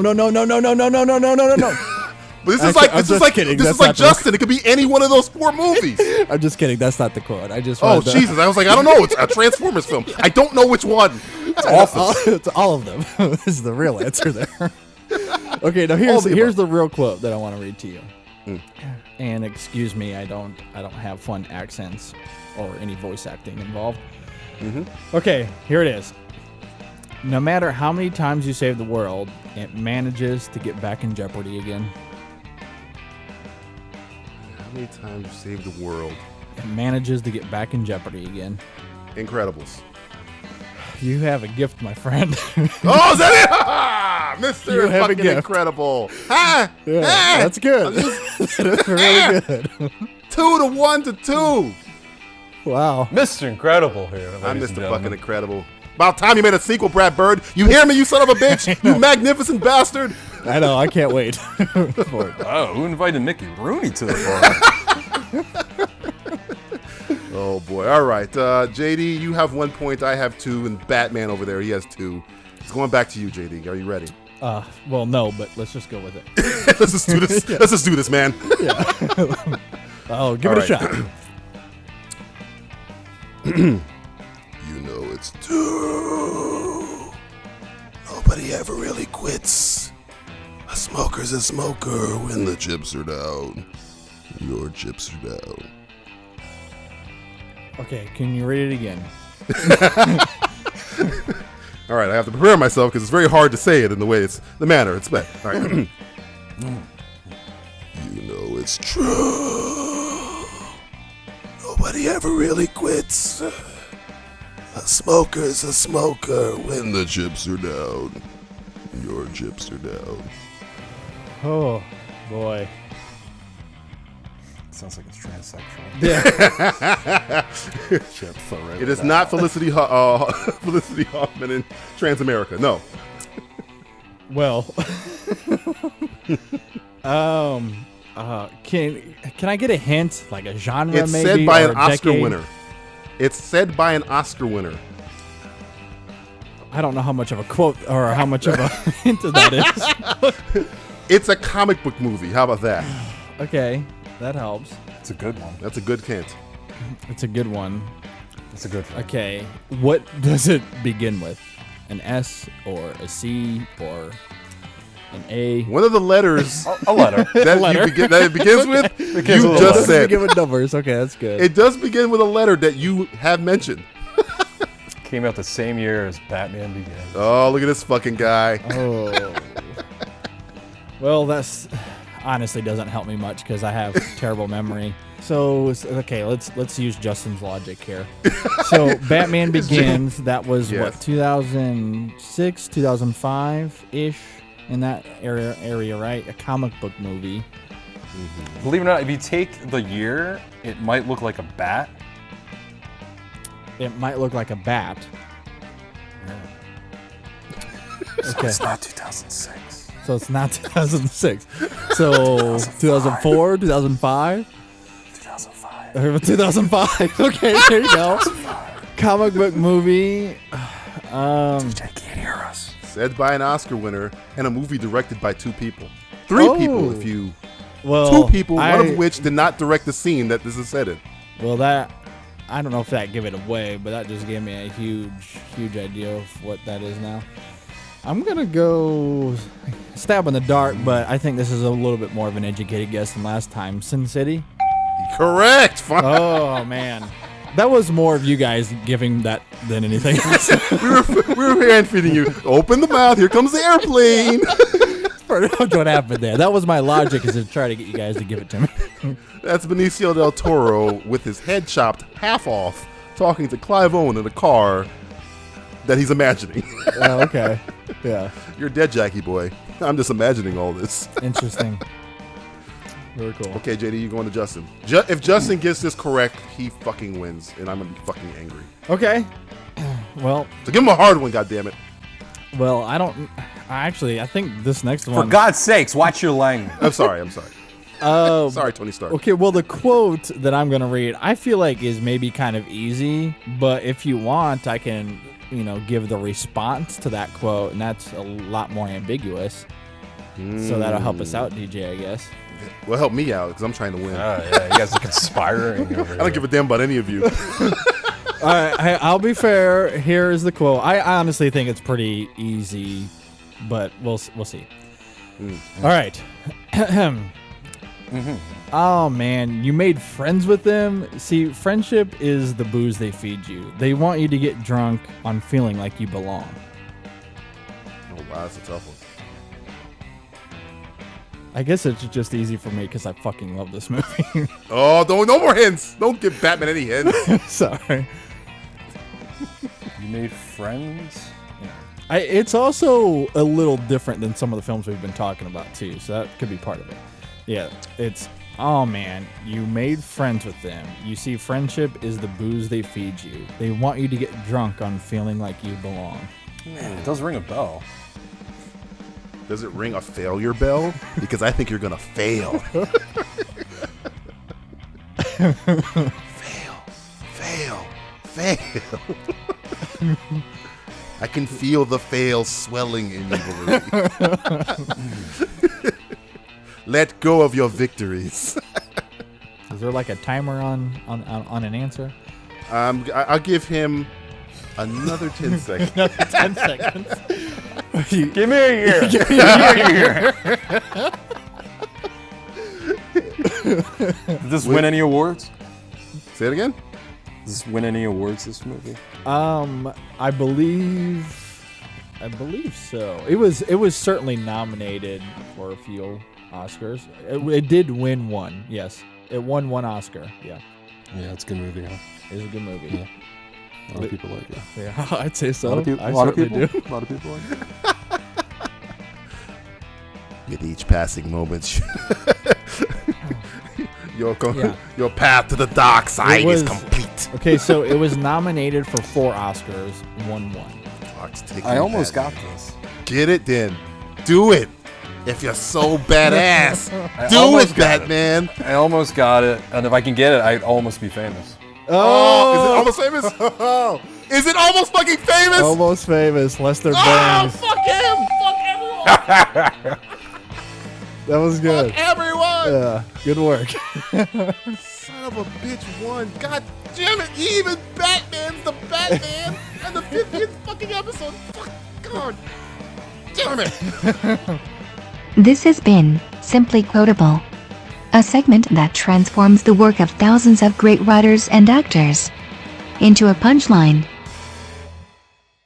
Yeah, that was good work. Oh God. All right. Before we That really hurt my head, that one. before we let you go out of this trapdoor we've conveniently built under your seat, JD, Yeah. why don't you tell the people how they can find you and what your site's about if they don't know already? Yeah, we talk about movies and stuff.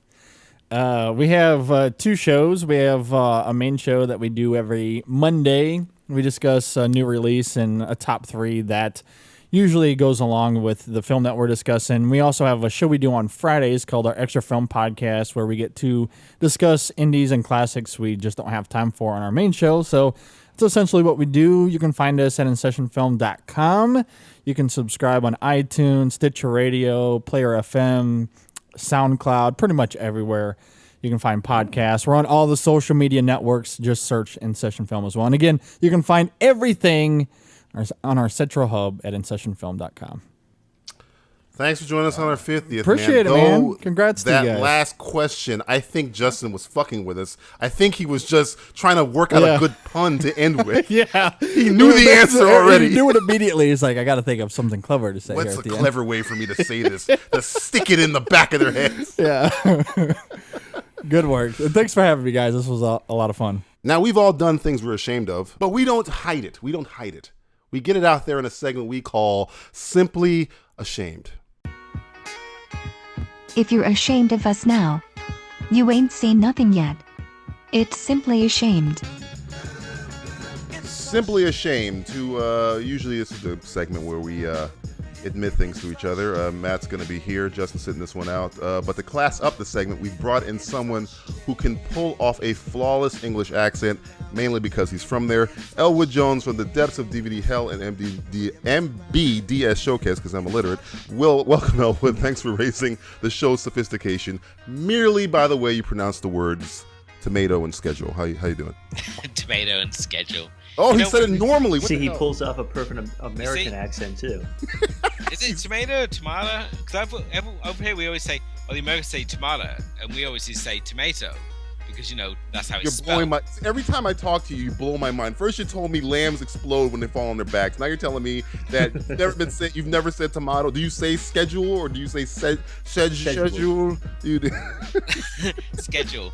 Oh my God! Oh man, you're like this breaking is the the mold. thing. I mean, because we've now become so immersed within the American culture, I get constantly harassed by my wife about how you're supposed to say zebra, because I'm sure it's zebra, but she says it's zebra. Who says zebra? I don't know. But again, it falls down to, this is how it's spelled. Oh. And it's like, no, this is how. I'm sure there's an extra U in zebra. This is now turned into a language class. No, this is simply ashamed where we're simply illiterate. Yeah, simply illiterate. Seeing that this is your first time on the show, Elwood, we decided, break the ice. This is a safe place and have you admit horrible things to us. But because this is your first time, I'll go first just to show you that's fine. And it's okay. You can just let it go here. Nobody's gonna judge you, but we may. No judgment at all. We're definitely gonna judge you. I love it. The first time I come on the show is come and admit all the things where you've been an absolute dick. Yes. So that's great, guys. Yes. This is how we keep a checks and balances of our ego here. We have to build ourselves up and then rip ourselves completely down. Okay, I'll go first, just so. Okay. My name is. God, maybe I shouldn't even. Okay, I'll say it. My name is DJ Valentine, and I didn't really hate Mordecai. Matter of fact, really, I think I liked Mordecai.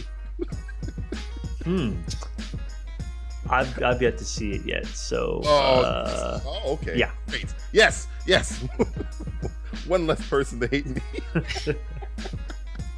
Okay, so why isn't Mordecai the dumpster shit fire? It's cracked I up. don't know. I think. Now this is gonna sound really bad, okay? And in no ways do I mean to compare this to Big Lebowski, but it kind of falls into the air of a big, like this movie came out 20 years ago. Maybe it would be more liked. I think we're just tired of Johnny Depp doing people, so we're just he's doing another character and we hate him. But I'm watching that movie and I'm like, I've seen way worse than this. Why is this movie getting ripped in half? I mean, it's not amazing. It's just fine. It's Paul Bettany playing a really cool bodyguard, and it's got Jeff Goldblum in it, for Christ's sake. Jeff Goldblum. I think it could be because it looks like a Tim Burton movie, but it's not a Tim Burton movie. That could be it. And it's sort of like Johnny Depp's almost has gone. Oh, Tim Burton's not going to make this, but I'll just act like I do in every other Tim Burton movie I've been in. David Copeland's like, please, I'm not Tim. He's just, whatever, Tim. I'm going to be on my mark right over here. I'm not Tim Howard. I'm not Tim Story. I'm Tim. Tim he's always going to compare everybody to Tim. He keeps calling every director he works with Tim. Yeah, well, is that all you have to? That's my first like one. First, you had a qualifier. It's like, look, it's not the Big Lebowski, but because the Big Lebowski is about asshole just for mentioning one and the same. But this is great because I talked to Elwood about this before. All right, we talked about Big Lebowski. Big Lebowski is just a culmination of characters with a story that's kind of inconsequential. Mordecai is a story with crazy characters with that's where the story is inconsequential. They're kind of, I wouldn't say synonymous in quality, just synonymous in premise. It's not the same. It's not, I think, as bad as people are making it out to be. It's not great. It's not amazing. Okay, don't crucify me. Don't Jesus me. Thing with Big Lebowski is that it's one of those films that's a cult film because it is just made that way. You can't intentionally set out to make a cult movie. I think the Neo Grindhouse genre has proven this. And the fact when you have films which are just kind of trying to be odd for the sake of being odd, like trying to capture that Wes Anderson style quality. Yeah. They just end up coming out like Mordecai, and people just like, what the hell's this? This is just like some vanity project or something. It's true. I think if I just really think if Mordecai is a movie, like you're saying, out of time. It should have came out in the 80s. It would have been fine. It would have been the Pink Panther. some weird shit like that. Go ahead, Matt. All right. Relieve me. This is funny because I was going to start with something else, but I'll start with something that I was going to say second because the segue sounds like perfect to me at this point. And maybe you'll appreciate this, maybe you won't. Who cares? I'm gonna give a shit what you people think about me. Fuck you. I'm Matt. Yes. And you know. Armand White is becoming a cult hero of mine. Speaking of Mordecai, speaking of movies, and I'm sure he loved Mordecai. Yeah, probably. But I don't know. For some reason, I'm reading a lot of Armand White, and for the people out there who obviously don't know who Armand White is, he's a what do you say, angry black man? I call him an idiot fucking critic. Idiot critic. Okay. An idiot critic. But I don't know. I'm sure you read his wonderful Fury Road review. That was amazing. But I'm sure you also read his Ghost Rider Spirit of Vengeance review. That was equally amazing. You have to stand in awe, or at least maybe I stand in awe of somebody who, I don't know, is he the innovator of clickbait? Would that be a fair qualifier for somebody like Armand White?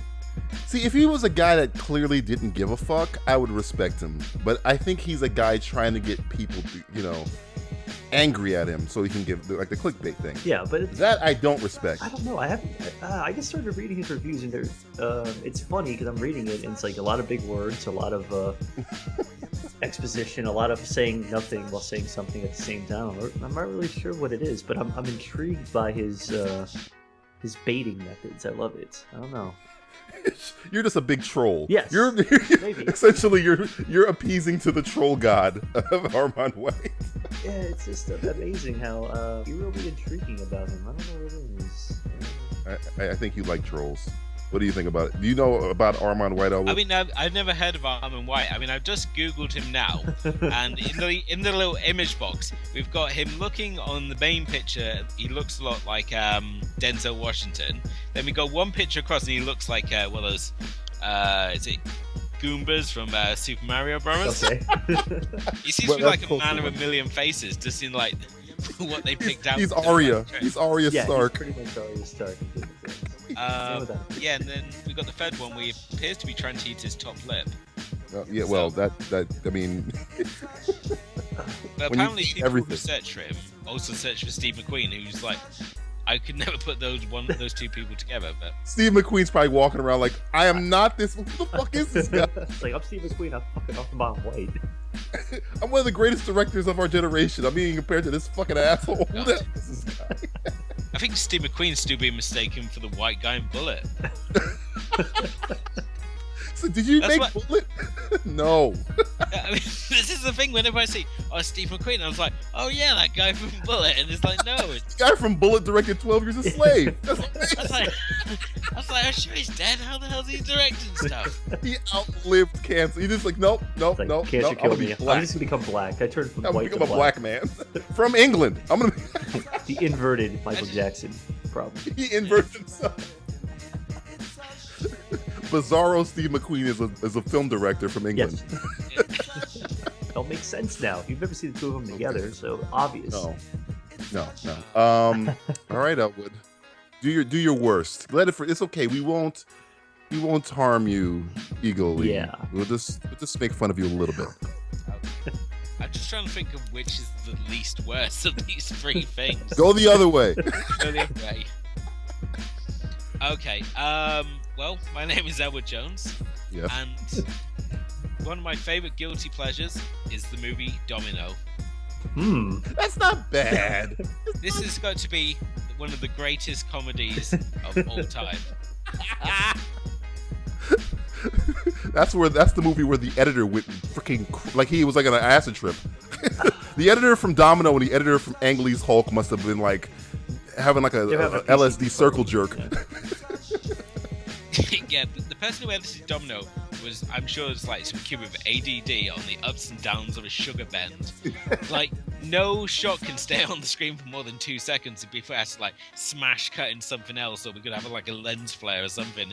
And captions, man, captions after captions after captions. There is no rhyme, no reason to Domino. First of all, the fact we have Keira Knightley pretending to be tough, yes, let alone a bounty hunter, which is just funny in itself. She has to weigh how much you think, Elwood? 12 pounds? 15 pounds? She weighs as much as a single domino. That's her weight. That's what she was. Yeah. She's as wide as a domino. Yeah. I mean, this is the movie where we see Keira Knightley outacted by a goldfish. Oh my god.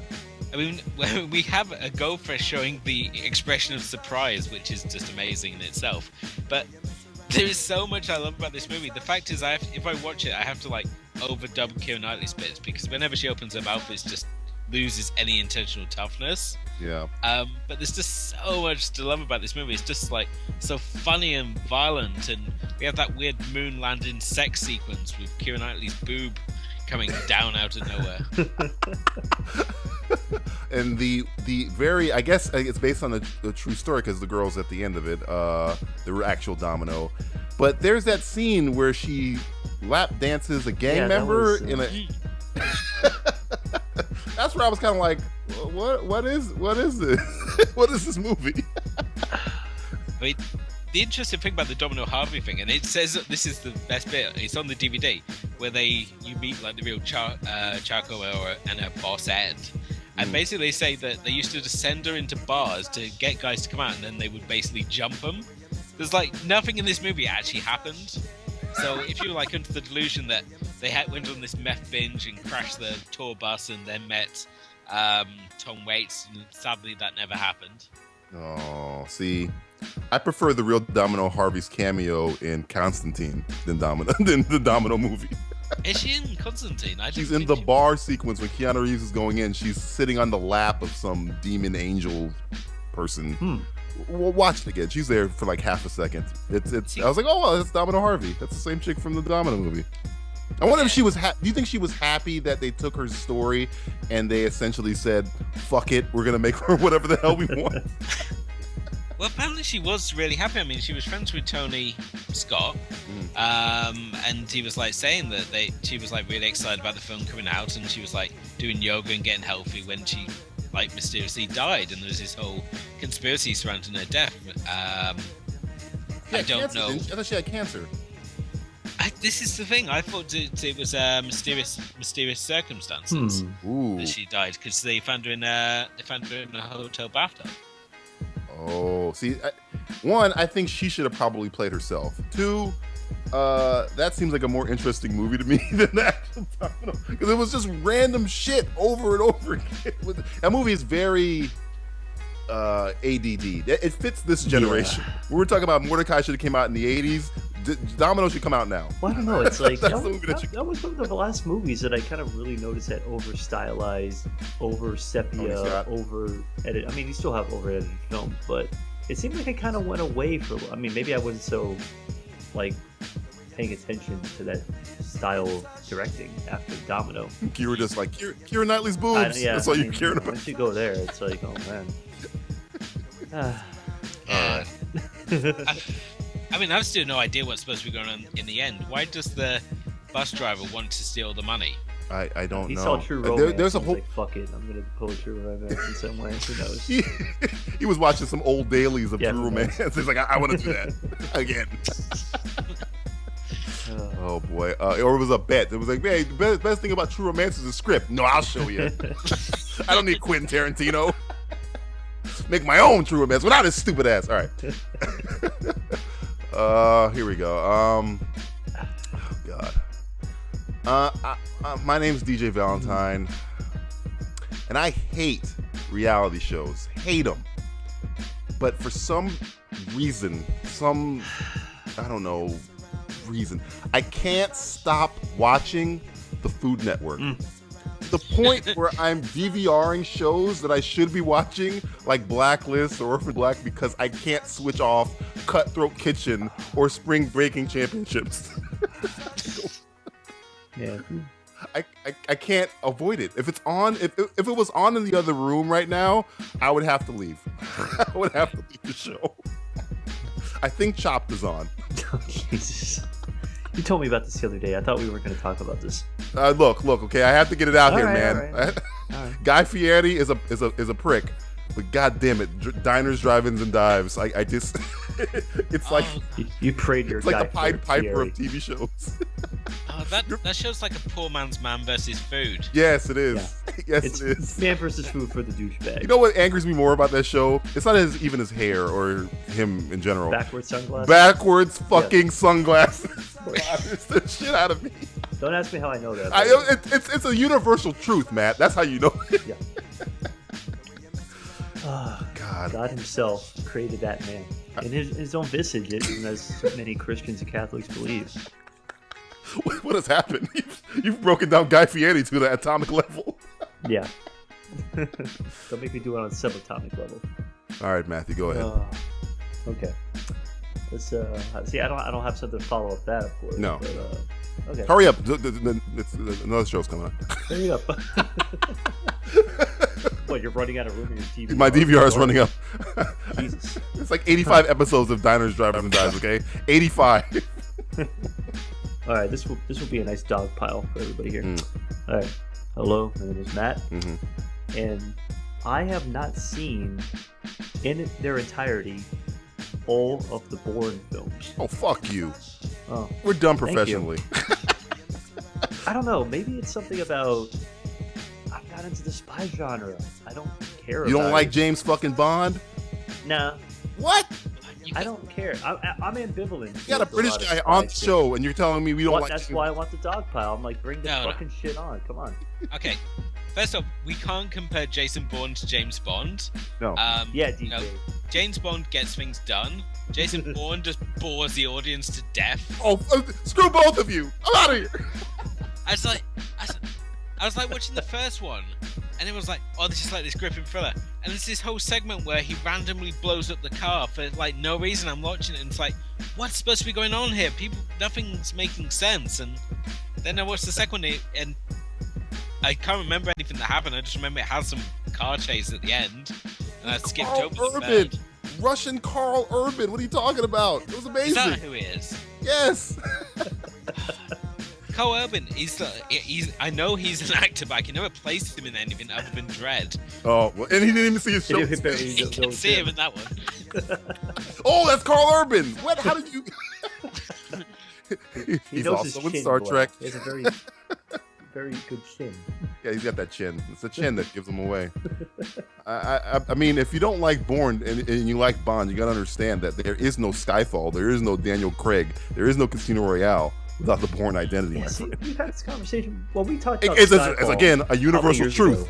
ago. I was very like ambivalent about Skyfall. I'm like, I don't know. I just don't. Now you're just trying to We piss had me this off. conversation like 2 years ago. Yeah, I remember, and I was Jesus pissed Christ. then. He's still pissed. Still pissed. Still angry. I don't know, man. It's like, if it's on, I'll sit through it. It's always on TNT, so it's like, I'll sit through a little bit of Bourne Identity, or Bourne Supremacy, whatever. But I'm like, whatever. I think your problem is you do not like those characters to have depth. I think that's the problem. I like simpletons. You like Bond just to bed women and kill bad guys. You don't What's want wrong with that? emotional growth. Sounds awesome to me. But kill bad guys, bang chicks, like the gadgets. ultimate misogynistic dream. It's like, come on. And that's all Bourne is based on. Bourne is all in growth, and he's trying to find his own identity essentially. Oh wow. Whoop-de-doo. How dare you son of a bitch. I'm relishing in my shame. I apologize. You don't sound really ashamed. No, you sound like I'm you're proud. proud of shit. Simply proud. All right, Elwood, go ahead. Save me from myself. Yes. I don't know where to really go here. We've got Food Network on one corner, Yes. and then another thing which I don't even see as being a bad thing to hate Bourne. Hey, I see it as a bad thing. Damn it! the one angry guy here. Be ashamed. Except for Born Legacy. Born Legacy sucked. But continue. Okay. Okay. Right. My name is Elwood Jones, and my shame here, a little bit of a backstory. Do you know those moments when you're on a date with a girl, boy, plant, rock, animal, whatever happens to take your fancy? Yes. And you're driving to the restaurant or wherever you've decided to go, and you're just making general conversation, and you're like, go, oh, you like movies? And they're like, oh yeah, I like movies. And they're like, yeah, I'm really a big fan of those Harry Potter films. And it's like, you just like slam the car over and you're like, get the hell out of my car. And it's like, Jesus. It's like, it's up there with when they say like, oh, I'm not much of a reader. I'm like, yeah, well, I'm not much of a dinner buyer either. It's like, I mean, for a start, Harry Potter, these are kid films, okay? These are not complex like stories or jaunts of fantasy. These are just awful, shameless rip-offs of other fantasy films which are done better. The only thing which will annoy me further is if you say you're not a Godzilla fan. Like, I had one potential girlfriend who like came and was looking at my DVD collection, and it's like, oh, you like these Godzilla movies? I was like, get out. How many women are standing outside your apartment who just said one mild comment about a movie? This is for a while. This probably explains why I was like on my own for a lot of college. Because women or just people in general did not meet in my own mind, my high taste in movies. How many women have you left abandoned in the middle of the road? To fend for themselves. Fend for yourself, damn it. Find your own way home. Well, Matt, you married a Harry Potter fan, so how do you feel about this? I'm with Elwood because I don't really give a shit about the movies so much. Yeah. I mean, I'm not It's going. never I mean, once, hey, isn't it? Teed. Oh God, I'm gonna like fucking say something bad. I hope I don't want to say anything bad about Nicole. No, don't do it. Don't do it. Don't do it. Don't do it. We're keeping marriages together, damn it. Is to fuck my wife up. I'm editing all of this out. Continue. No, you better keep it. There's no way I'm going to be responsible for this divorce. There's no way. Oh, God, all right. To move on so Matt doesn't get divorced. is that, I thought. Okay. Oh, so it's just a story, Elwood? I thought there was like. I thought it was just a long qualifier. Oh, Yeah. that was what you were ashamed of. Sorry. The thing I'm ashamed of is the fact that I'm way too judgmental when it comes to like film taste and stuff. It's like a knee-jerk reaction. Like, I don't really care about like your politics or anything else, but if it falls within the realms of like books or films, my personal shame is just the fact that I have a bit too much of a knee-jerk reaction, should we say, to Harry Potter films. So you're telling me if a KGB agent came to your house, but she didn't like Godzilla, you're more angry at the Godzilla, not the kid, not that she's a commie. It's sort of like you have this option of like being I don't know, being like tortured or forced to watch like the first Harry Potter film. It's like, I'll take the torture every time. We want all the information, Mr. Jones. You're going to watch Prisoner of Azkaban until you talk. I'll tell you everything I know. I'll tell you everything. It's like the most beautiful woman in the world wants you to make love to her, but on the condition that you watch Order of the Phoenix. It's like, it just wouldn't happen. Wait a minute. Margot Robbie walks into your house and says, yo, whatever. Yo, whatever. Or whatever. So Margot Robbie sounds some street. My body is your playground, but you got to watch frickin' Chamber of Secrets. You're saying no? I would say. Oh my God, you're a brave man. I'd say it wouldn't happen, and then you go home and watch Wolf of Wall Street. I will do her in the middle of a Harry Potter scene. I will be in Harry Potter in the background with Margot Robbie. You're gonna role play with her. I'll put a hat on. I'll ride a broom. I don't give a. I'll kiss Dobby if that's the case. Okay, I'm gonna give like Harry Potter its one redeeming fact. I recently watched the documentary Mudbloods, which is on Netflix UK, which probably means it's not on Netflix US. Not yet. About people who play Quidditch as a sport. And I have to say that those guys I'd side with, mainly because most of them say, oh yeah, I haven't really read Harry Potter, but I thought this would be cool. So... Okay, I have to agree with you with the Quidditch. If you're playing Quidditch for real life, dude.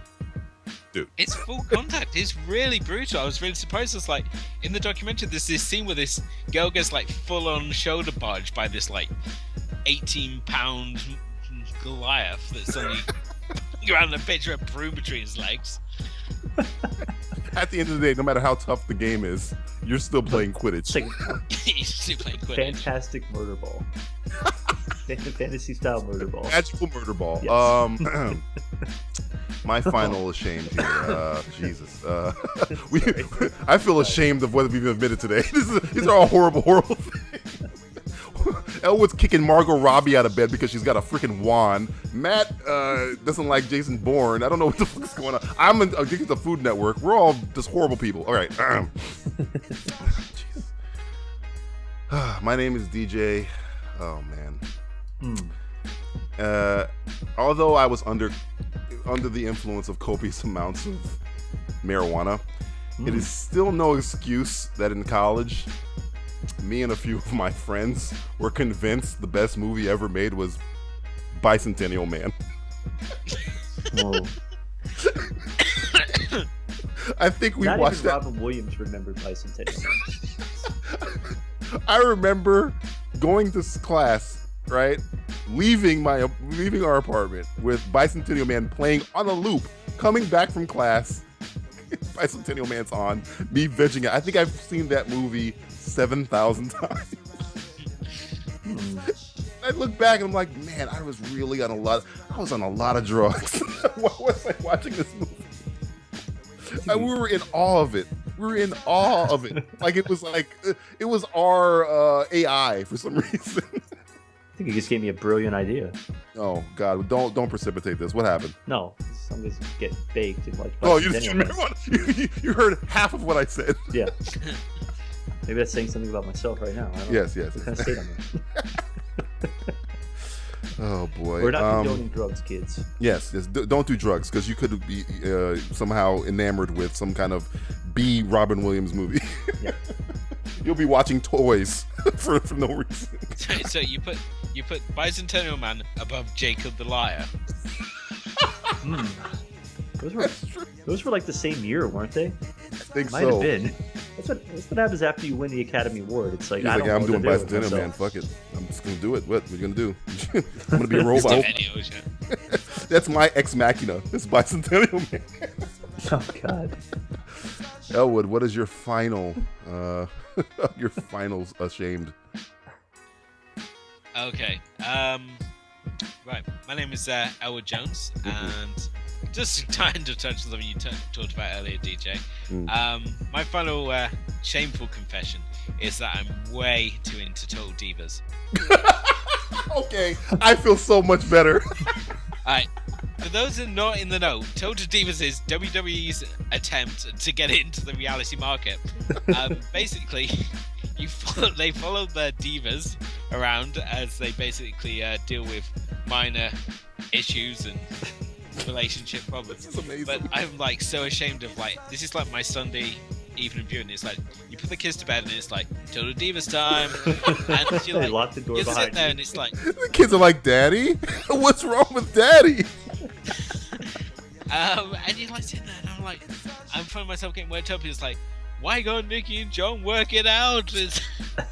I'm like, I don't know these people. I shouldn't be concerning myself with the relationships of Nikki Bella and John Cena, for Christ's sake. Oh my But it's like shamefully addictive. First off, you're watching a reality show for a written unreality show. Yeah, it's like the reality show for the original reality show's reality show, which is it's probably more scripted than any I other. think it's watching Total Divas is probably up there with trying to make the recipe shown on Epic Meal Times. Oh God. I could totally thought, do this. I felt bad about watching Food Network, but you have completely made me. This is where the counseling comes in. I now feel completely guilt-free because you're somewhere watching Total Divas. A show I didn't even know existed. All he's ever going to do is watch Food Network. See, Elwood watches Total Divas. I have my right as an American to watch Food Network all the time. Yes, thank you. You've just essentially, it's like case dismissed. I'm free. Free to do whatever the hell I want. Free out of technicality. Thanks, Elwood. If somebody goes, "Hey, why are you watching Food? Why are you watching Food Network?" I'm like, "Hey, man, Elwood Jones watches Total Divas. That's my excuse now." that's what I'm saying. Everybody get the fuck out of my house. Get the fuck out of my house. Guy Fieri is going to Kansas. Get the fuck out of my house. This has been Simply Ashamed. It's a very brave gesture for sure, but it's a lot easier to admit stuff when you consider the amount of listenership we've got. All right. Thanks for joining us, Elwood. Before we let you go, tell the people how we can find you. Well, you can listen to the Mad, Bad, and Downright Strange podcast, or to shorthand it, the MBDS Showcase. It's available on both Podomatic and iTunes. If you want to stalk me on the old Twitter, you can at Elwood_Jones. You can also check out my blog, From the Depths of DVD Hell. Just type it into Google and it should come up, or put it into Facebook and you'll find it there as well. Awesome. Thanks for joining us on our 50th episode, and have fun across the pond, as it were, watching Vince McMahon yell at a woman who's not real. As long as he says, "You're fire," or to kiss his ass. Either. Yeah, kiss my ass. Or when you go, "Son of a bitch." Son of a bitch. God bless Vince McMahon. God bless you, Vince McMahon. God bless you.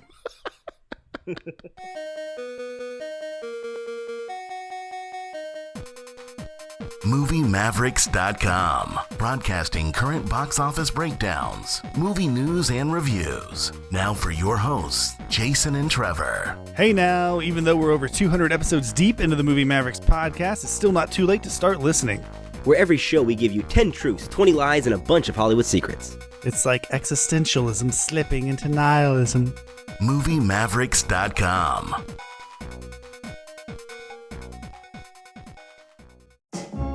Time for a segment where lying around on the job is actually productive. It's Simply Lying. Simply Lying, the way the game works is one of us will say a statement to the other. The person being told the statement must determine whether it is true or false. The first person to guess right 3 times is the wiener. Justin's going to help me play. Matt's going to sit this one out. But filling in for him is someone who's just as good at bending the truth as us. Tim Costa from the First Time Watchers Podcast. TC, thanks for joining us. How are you doing? I am well. It is a pleasure to be here on this very special occasion. Lie. Oh, wait, we're not playing yet. Well, yeah, I'm a good liar. Okay, good. He has a good poker face. I'm going to go to Justin. Justin's going to go to you, Tim. Tim, you're going to go to me, and then we're going to snake back around like a fantasy draft. Okay.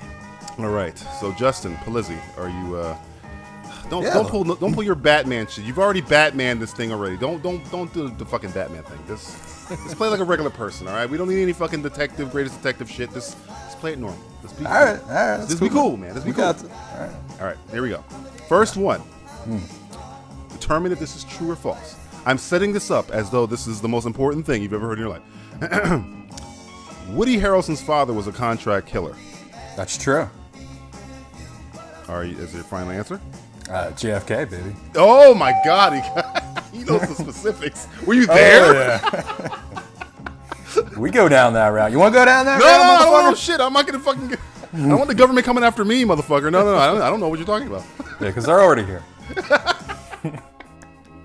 Woody Harrelson's father. So next time you watch Woody Harrelson with the, Mr. Southern Charm, just know his daddy killed a lot of fucking people, including the president of the United States. Possibly. Hey now. Wow. Oh, allegedly. All right, Palizzi. All right, you ready? You going to Tim. Tim, this is you. You're up. All right, I'm ready. Steve Buscemi auditioned for George on Seinfeld. Buscemi auditioned for George on Seinfeld. Well, oh man, I don't know. Considering Larry David was pretty much writing that role for himself, I'm gonna say that's false. No, that is true. Oh. God damn it. Try it again. Try it again. No one will know. We could just edit out that part. It's not true. Oh my God. Steve Buscemi as George? That would have been fucking awful. Yeah, that. Oh. Yeah. Or would it? Or maybe. Well, if you can't drop an F-bomb. How about him as Kramer? That would have been great. Now we're fucking talking. He would have taken it in a weirder level. You know, just been a lot more subtle about it, quiet. He would have been Billy Or Madison, he could have been like Steve Bob Buscemi. Sacconato. Like just Kramer's friend. That came in once in a while. Yeah. Could have those killer eyes, you know. Got that We're weird, sure if you like those chop weird up and googly all. eyes, you know. All right, Tim, give it to me. Lay it on. All right, so I gotta say though, first off, all my questions have a theme to it. They're all related, and the theme, you know, since this is a celebration of you guys. Oh, thank you. I'm gonna make it about me. Oh. Wait, it's what? all the questions are related to my favorite movie, Die Hard. Oh, your favorite movie? I invented that fucking movie, Costa. Back off, man.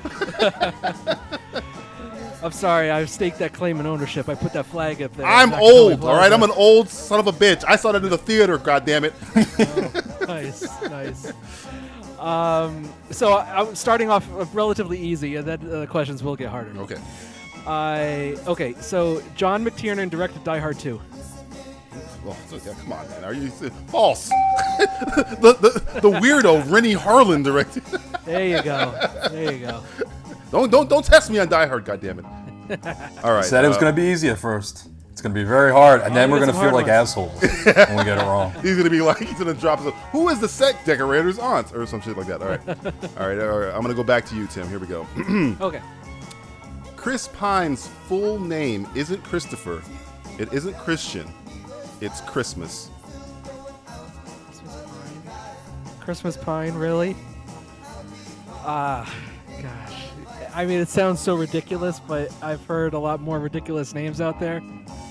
Like DJ Valentine. Oh, hey. Yeah, I'm going to say that's false. Is that your final answer? I said it really convincing. Chris Pine's full name is Christmas Pine. Yeah, that's false. All right, you're correct. Fine. Captain Kirk's first name isn't Christmas. That's only reserved for Denise Richards. God. Christmas Jones. Oh, God. All right, so all three of us have a point. 1-1-1. Tim, you're going to Justin. He's in a Batman you. Just be careful. He'll pull a fucking Cape Crusader on your ass and determine the right answer. Well, Justin, are you as big a fan of Die Hard? He was in Die Hard. Justin was. I adore Die Hard. I think he was an extra in Die Hard. I'm not 100%. All right. I moved out here just because of Die Hard. He lives in There you Nakatomi Tower. No, I'm jealous. All right. Hart Bachner, who played Ellis, directed the 1994 Jeremy Piven film PCU. I've seen PCU. Yeah, I believe that's true. I'm gonna go true. Is that your final answer, or are you gonna take a sip of your Coke before I shoot you in the head? This is radio, not television. Bobby. Hans Whoopi. Say that name again, just to want to make sure. You didn't Hart trick me. Bachner. Yeah, that's right. Yeah, right. Right? That is correct. That is correct. I knew that answer. I thought you tricked me with the name. I did not know that until about 2 days ago, and my mind was blown. Oh, man. I was looking up this guy's credits on IMDb, and I'm like, wait a minute, what? Yeah, that's a star-studded cast, man. PCU, Piven, Favreau, David Spade's in it, right? I actually knew he was doing an interview down here, and somebody brought it up, and I was like, what? Poor Jeremy Piven can't get a movie past $12 million anymore. All right, Justin. Speaking of, nah, I won't give you that one. You're gonna give me a Piven question? There's a Piven on here. Don't Piven me, man. All right. Between two horrible movies, as total gross grows, Hot Pursuit has made more money than Paul Blart Mall Cop 2, the sequel that no one asked for. They're both so bad. Which one's worse? Death or taxes? Well, remember what I said. No. You said Hot Pursuit made more money. No, more so between or the made two, less. You said, no, you said Hot between Pursuit two made horrible more. movies, Hot Pursuit has made more money than Paul Blart. Well, Cop 2, the sequel no one asked for. That's the colon. Colon, the sequel nobody asked for. It's the tagline right there. I saw it. I got the poster in my room. I'm going to say that is false. That is completely right. You're right. I'm right or right? I was going to say true, but I didn't want to flip you up there. No, it is false. Because some fucking idiot and their fucking family went to go fucking see fucking Paul Blart fucking 2. Yes. Yeah. How do you really feel about that? I fucking hate it. Fucking movie shouldn't fucking exist. Are you sure? It's a pretty good movie. All right, so it's 2-1. Fuck, I gotta give a good one to him because if Justin gets this right, he wins. Fuck, I'm going through my whole thing here. All right. God, you might know this one too. All right. Oprah's real name is Orpah. I think that's true. Oprah's real name is Orpah. So now I'm second guessing myself. That sounds like something that could be true. No, I'm gonna go with Oprah. Incorrect! You should have went with your first decision, Batman. Fuck you, Batman! What the fuck is her name? Her real name is Orpah. O-R-P-A-H. I guess I would change it too. I just can't believe somebody. How has she not buried that completely? How has she not killed everyone with that information? I want stick them all in me dead. for a Kill long them time. all. Wow. Oh, who would have thought? amazing. Who would have thought? Learn something new every day, kids. Every day. Orpah's real name is Orpah. Jeez. What the Louise. fuck? All right. Well, she's still worth more than everybody that's listening to this show that's ever invented a podcast. That's ever said her name. Hey, we don't know it now, but she actually owns all of our podcasts. She owns us. I think she's, this is now sponsored by the Harpo Network, apparently. I think Stedman's a big listener. Oh, yeah, Stedman. That's my boy. That's my dog. Stedman Graham. What's his name? Stedman, I don't know his last name. Winfrey. Stedman Winfrey. All right, Justin, give it to Tim. All right. Yeah, give it to me Give hard. it to him real hard. Give it to you really hard, man. Yeah, back him up. Ready? We're talking about Piven for a second, right?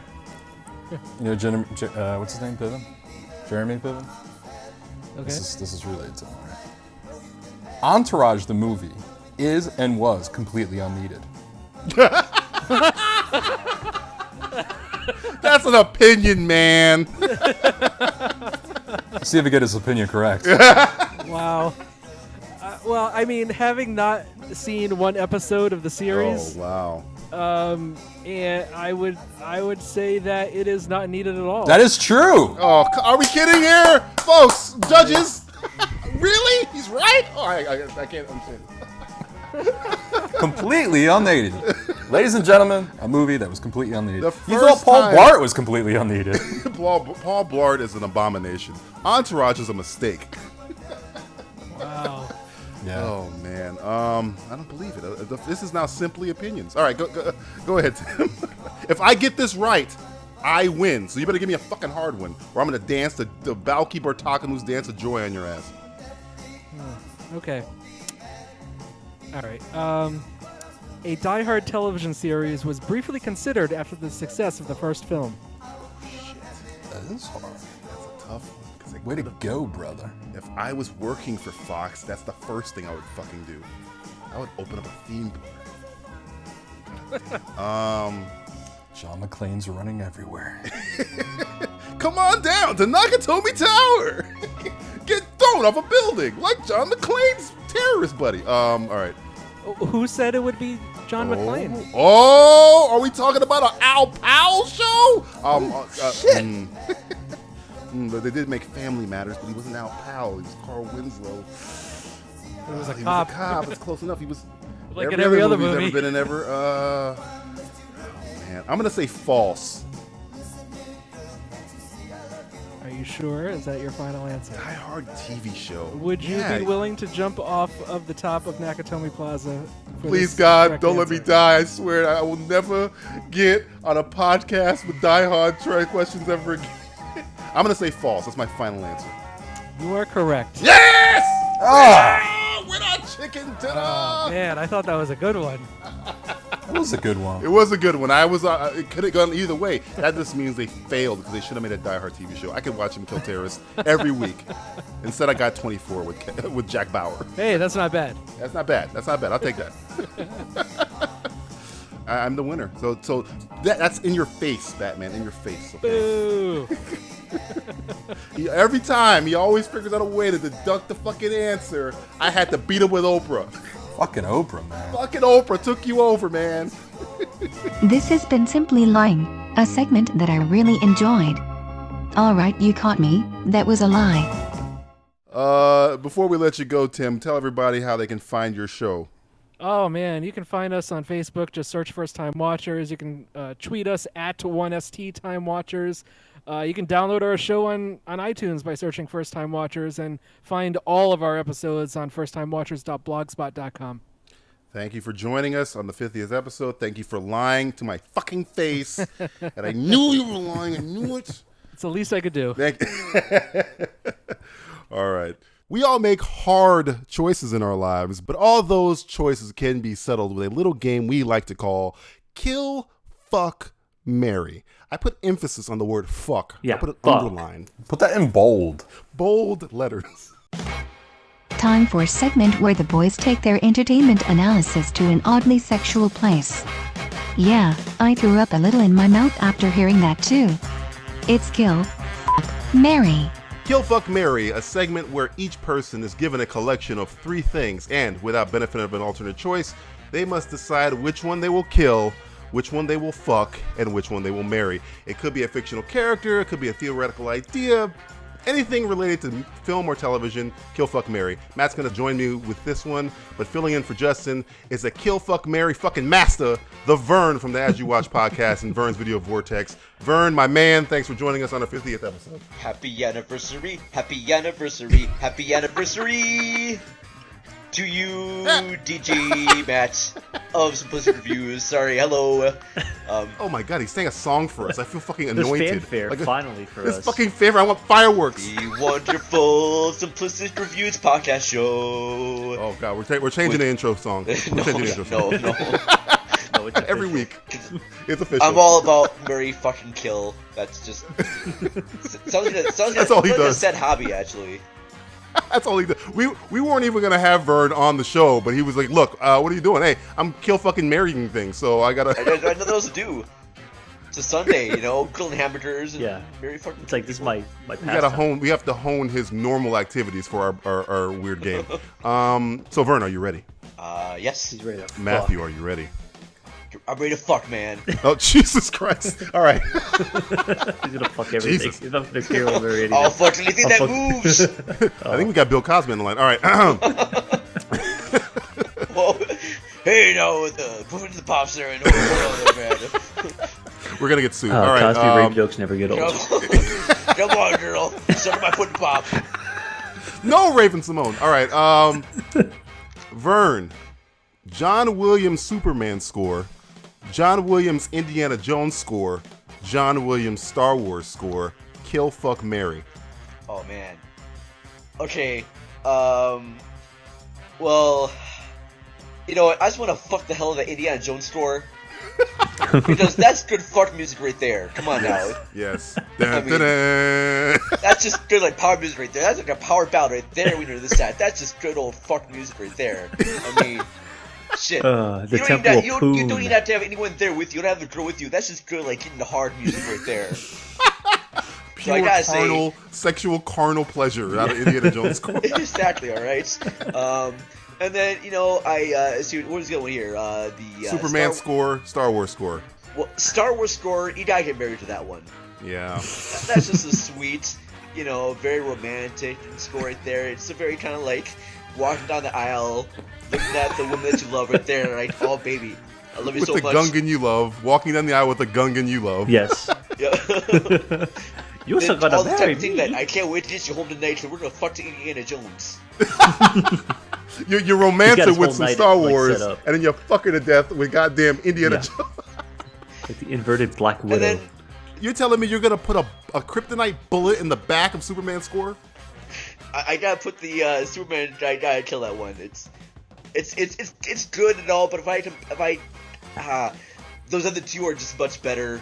And so, the Star Wars one gives you a feeling of hope, of bandmanship, togetherness, and then Indiana Jones just be hard as a rock. It's very sexual too. It's like you got the very whip sexual. and you got the fedora. It's like role play type of scenario. See, Vern's into that. He's into that shit. He's into that whip. If you're into that, BDSM. Dude, fuck yeah! Imagine like Karen Allen right there, Marianne Ravenwood. He's making it up as he goes along. All right, Vern, your turn. Okay. All right. I'm gonna start with you, DJ. All right. I'm gonna go with like the topic here is sexual chicks. Okay. So we have Mary Fuck Kill. We have Alex from Fatal Attraction. Ooh, shit. Amy from Gone Girl. Oh, fuck. Or Evelyn from The Shape of Things. Yes. I can't. Look. I know the fuck would be great, but I can't fuck with Amy, man. I can't, because I saw what happened to Neil Patrick Harris. I'm not going out like that. Though, that was probably the best sex that man has ever had in his life. Yes. Well, he's used to anal sex, so. I mean, it would be a great fuck, but I mean, the payoff is my throat getting cut, so I'm gonna have to kill her. Okay. I get. What was the third one? Shape of Things? Yeah. I guess I'm gonna fuck her. Yeah, it's all right. She's okay, but I mean, I know I'm. Man, but Alex is nuts. I don't know who I'm not making it out of this situation, am I? Either way, you're gonna fuck one way or another. Oh God, I guess I'm gonna marry Alex because that's the devil I know. Yeah, I gotta marry her, man. Glenn Close. I don't got a rabbit, okay? I don't got a rabbit. She'll buy you a rabbit, and you always have dinner ready. I mean, that's a good thing. You always yeah. have dinner ready at the end of the day if you marry Alex. I wouldn't ignore her, and I do have an elevator, so hell yeah. I mean, let's go. See, Matt, this is what I love about you, man. You always see the positivities. I'm trying. It's like of everything there, man. The silver linings in a homicidal maniac. Yeah, there's so always good in people, just not that good. I fucking hate rabbits. Yeah. Oh. Fuck rabbits. I don't like rabbits. I don't like baths. Oh man, I think okay. So I'm killing Amy because man. Oh, God, no, Man, blood orgy. Think of a blood orgy. Well, it's a blood orgy, but it's my blood. No, I gotta kill it. Yeah. You could invite a third party into the bedroom with you. I'm sure.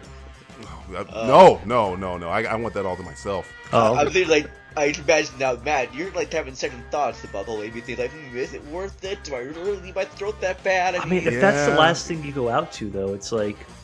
That was a horrible death. That was a horrible death. Yeah, I don't know. Yeah. I don't know. I'm okay. All right. Look. I gotta kill her. I gotta kill Amy. I'm gonna marry Alex, and I'll fuck your girl from Shape of Things. I'll fuck her. You'll fuck my girl? Thanks, man. That was my girl. You're invited to my wedding now, alright? I'm in the back winking. Joe's music, man, you're holding the camera. DJ's just gonna eye fuck her the entire time while you walk down the aisle to the Star Wars soundtrack. What's up, girl? Nice. Oh my God. All right, Matthew, your turn. All right. Well, yeah, I'll kick this back over to Vern then. I think this is definitely something he's going to be into, knowing him. All right, this is all about stumps or missing appendages. Oh, all right. Jesus. So here you go. Kill, Hold fuck, on, you're marry. getting hot here now. I know. Holy I know. Man, that's what he's into. Vern's into that. Special for you. All right, here you go. porn, man. Kill, fuck, marry.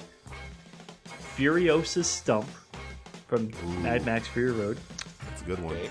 Good stump. Rose McGowan or Cherry from Planet Terror from Grindhouse. That's a good stump too. That's a very good stump. Very good stump.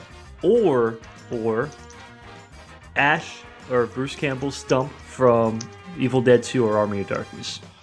That's three good stumps. Those are some good stumps to hump. Jesus, those are good stumps. I'm stumped on these stumps. stumps. You should be stumped on these stumps.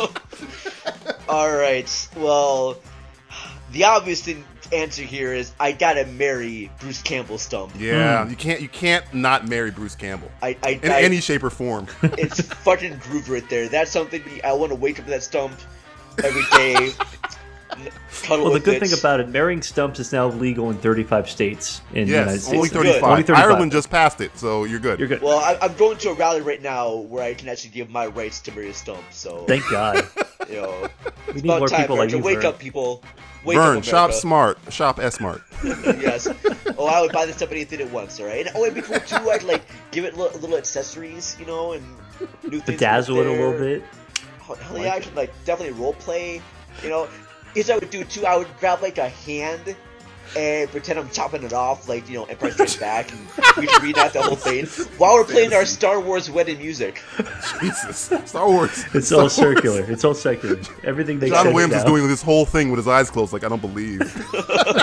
I'm composing this. Alex Winter's the matron of honor. Exactly. I gotta kill the Stump from Furious.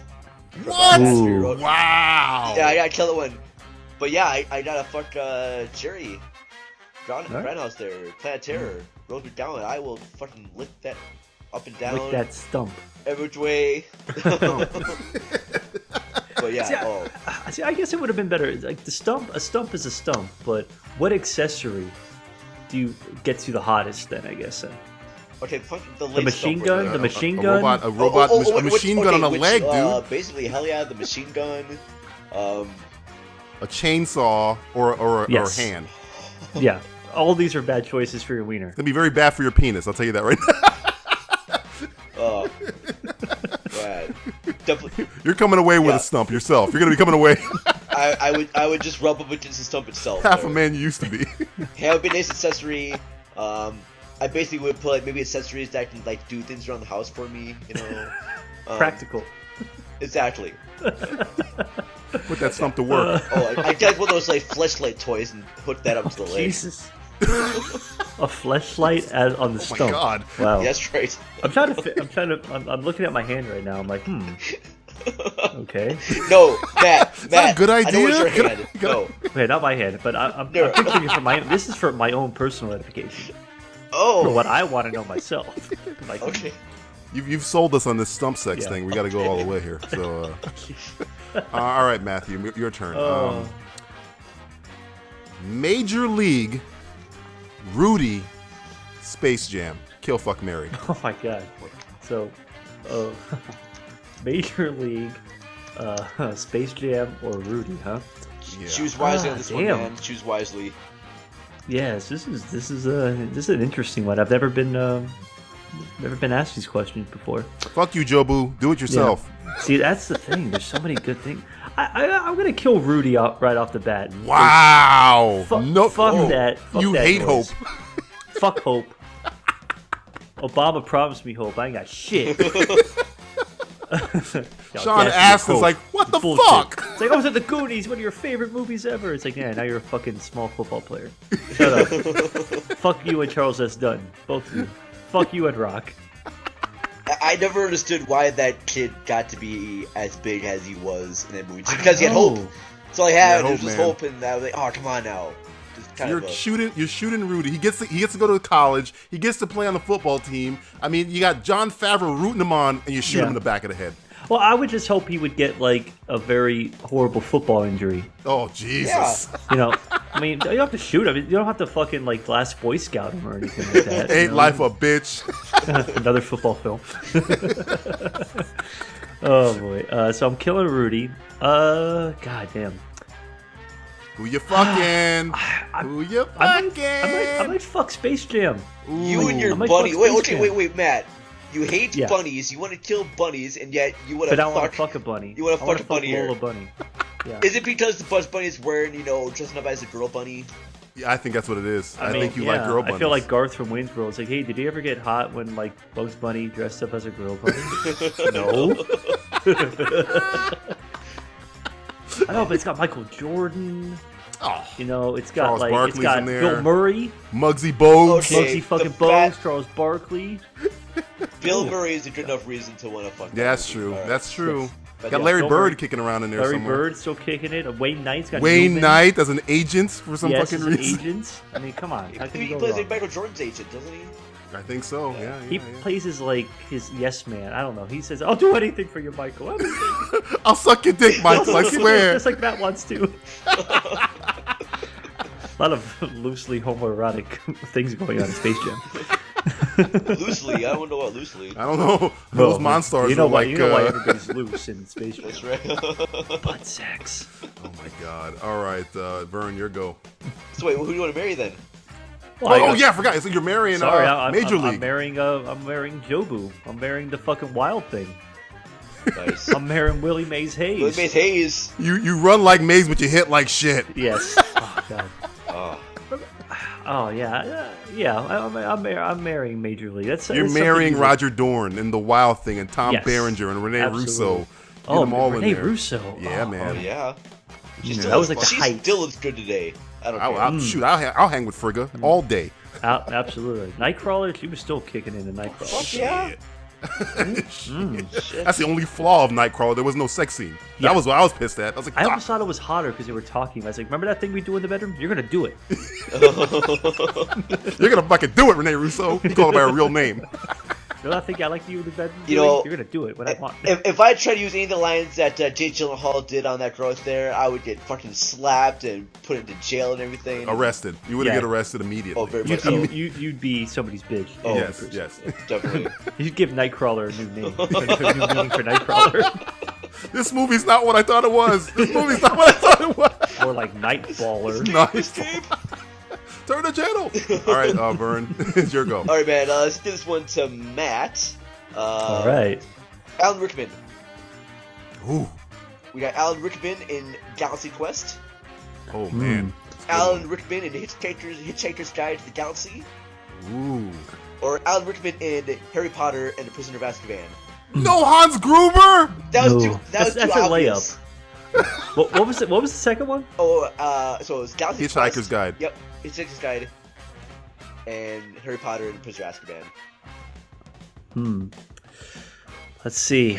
Galaxy Quest. Hans Gruber's just sitting there. Why did anybody love me? It's like, why does nobody like Bill Clay? Bill Clay. Damn. I would have thought you would have put like at least Alan Rickman in Robin Hood, Prince of Thieves. Oh, he'd use a spoon on your ass. He'd That use a was spoon. too obvious, man. I can't do the I obvious know. choice that you love there. I gotta do. Can you just marry all three? Is it possible to marry all? I want to fuck them all. There's no love without marriage. By Grubthar's hammer. You will start this talk. I guess I would probably. It's hard to say, but okay, I'll say it. I'll probably kill him in Galaxy Quest. What? Just because he's so Blasphemy. pompous and he's irritating to an extent where it's like, do I really want to like? Okay, you either fuck him and you have to hear about it afterwards, or you're living with that. Yeah, or But you're he's living Alan with that for the rest of your Rickman. life. He's born pompous. That's what I he know, does. but it's like that's see, but I have to pick how pompous of a Rickman I want. You know, either for that one night or the rest of my life, or for the near future. So Okay, I'm all trying to think about this practical. Practicality is This the is key very to practical. these. You're really giving some thought to this. Yes, I mean it's yeah. Sorry, why am I putting thought into this? I don't know. So you're killing Galaxy Quest Alan Rickman. Yeah, I'm killing Galaxy Quest Alan Rickman. And I'm see, now that I know the end game for Snape, I'm probably gonna marry Snape.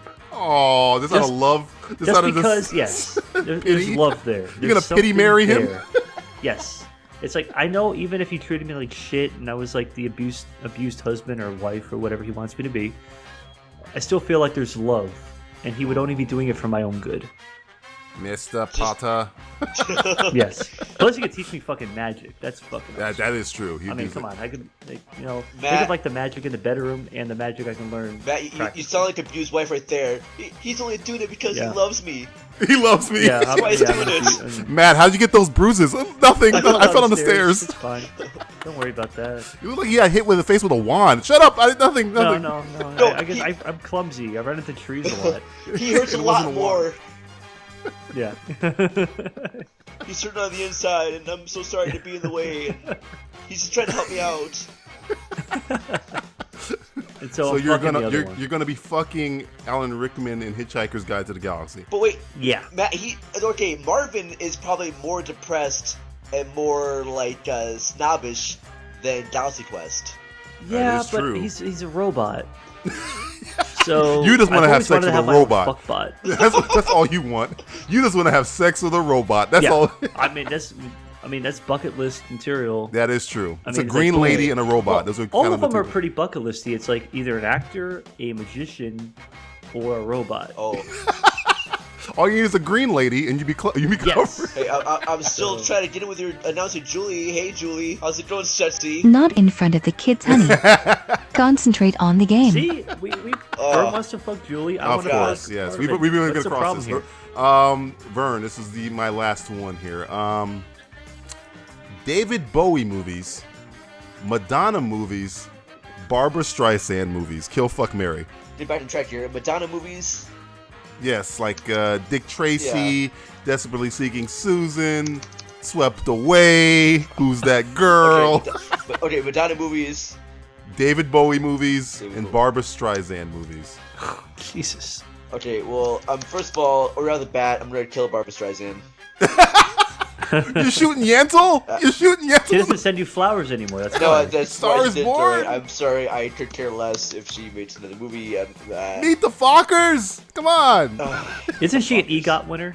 I think she's an EGOT. I'm pretty sure she's an EGOT. You know, I'm sure, she probably is talented, and I'm sure I've probably seen movies of hers that I like Funny Lady. I thought Funny Lady is supposed to be really good, but no, killing out the bat there.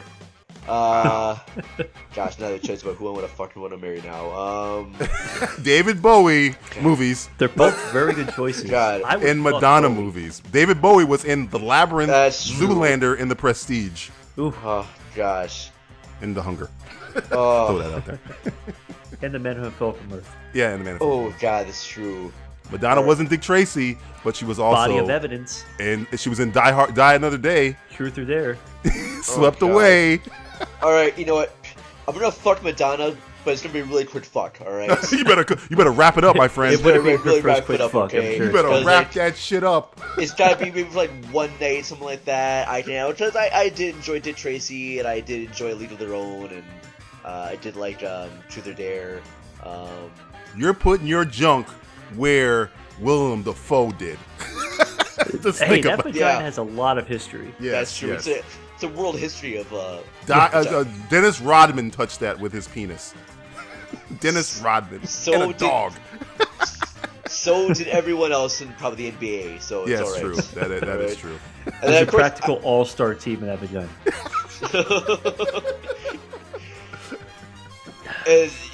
I gotta marry David Bowie. David Bowie, man. Yeah, it's David Bowie. The guy's fucking. I don't even know if he's real.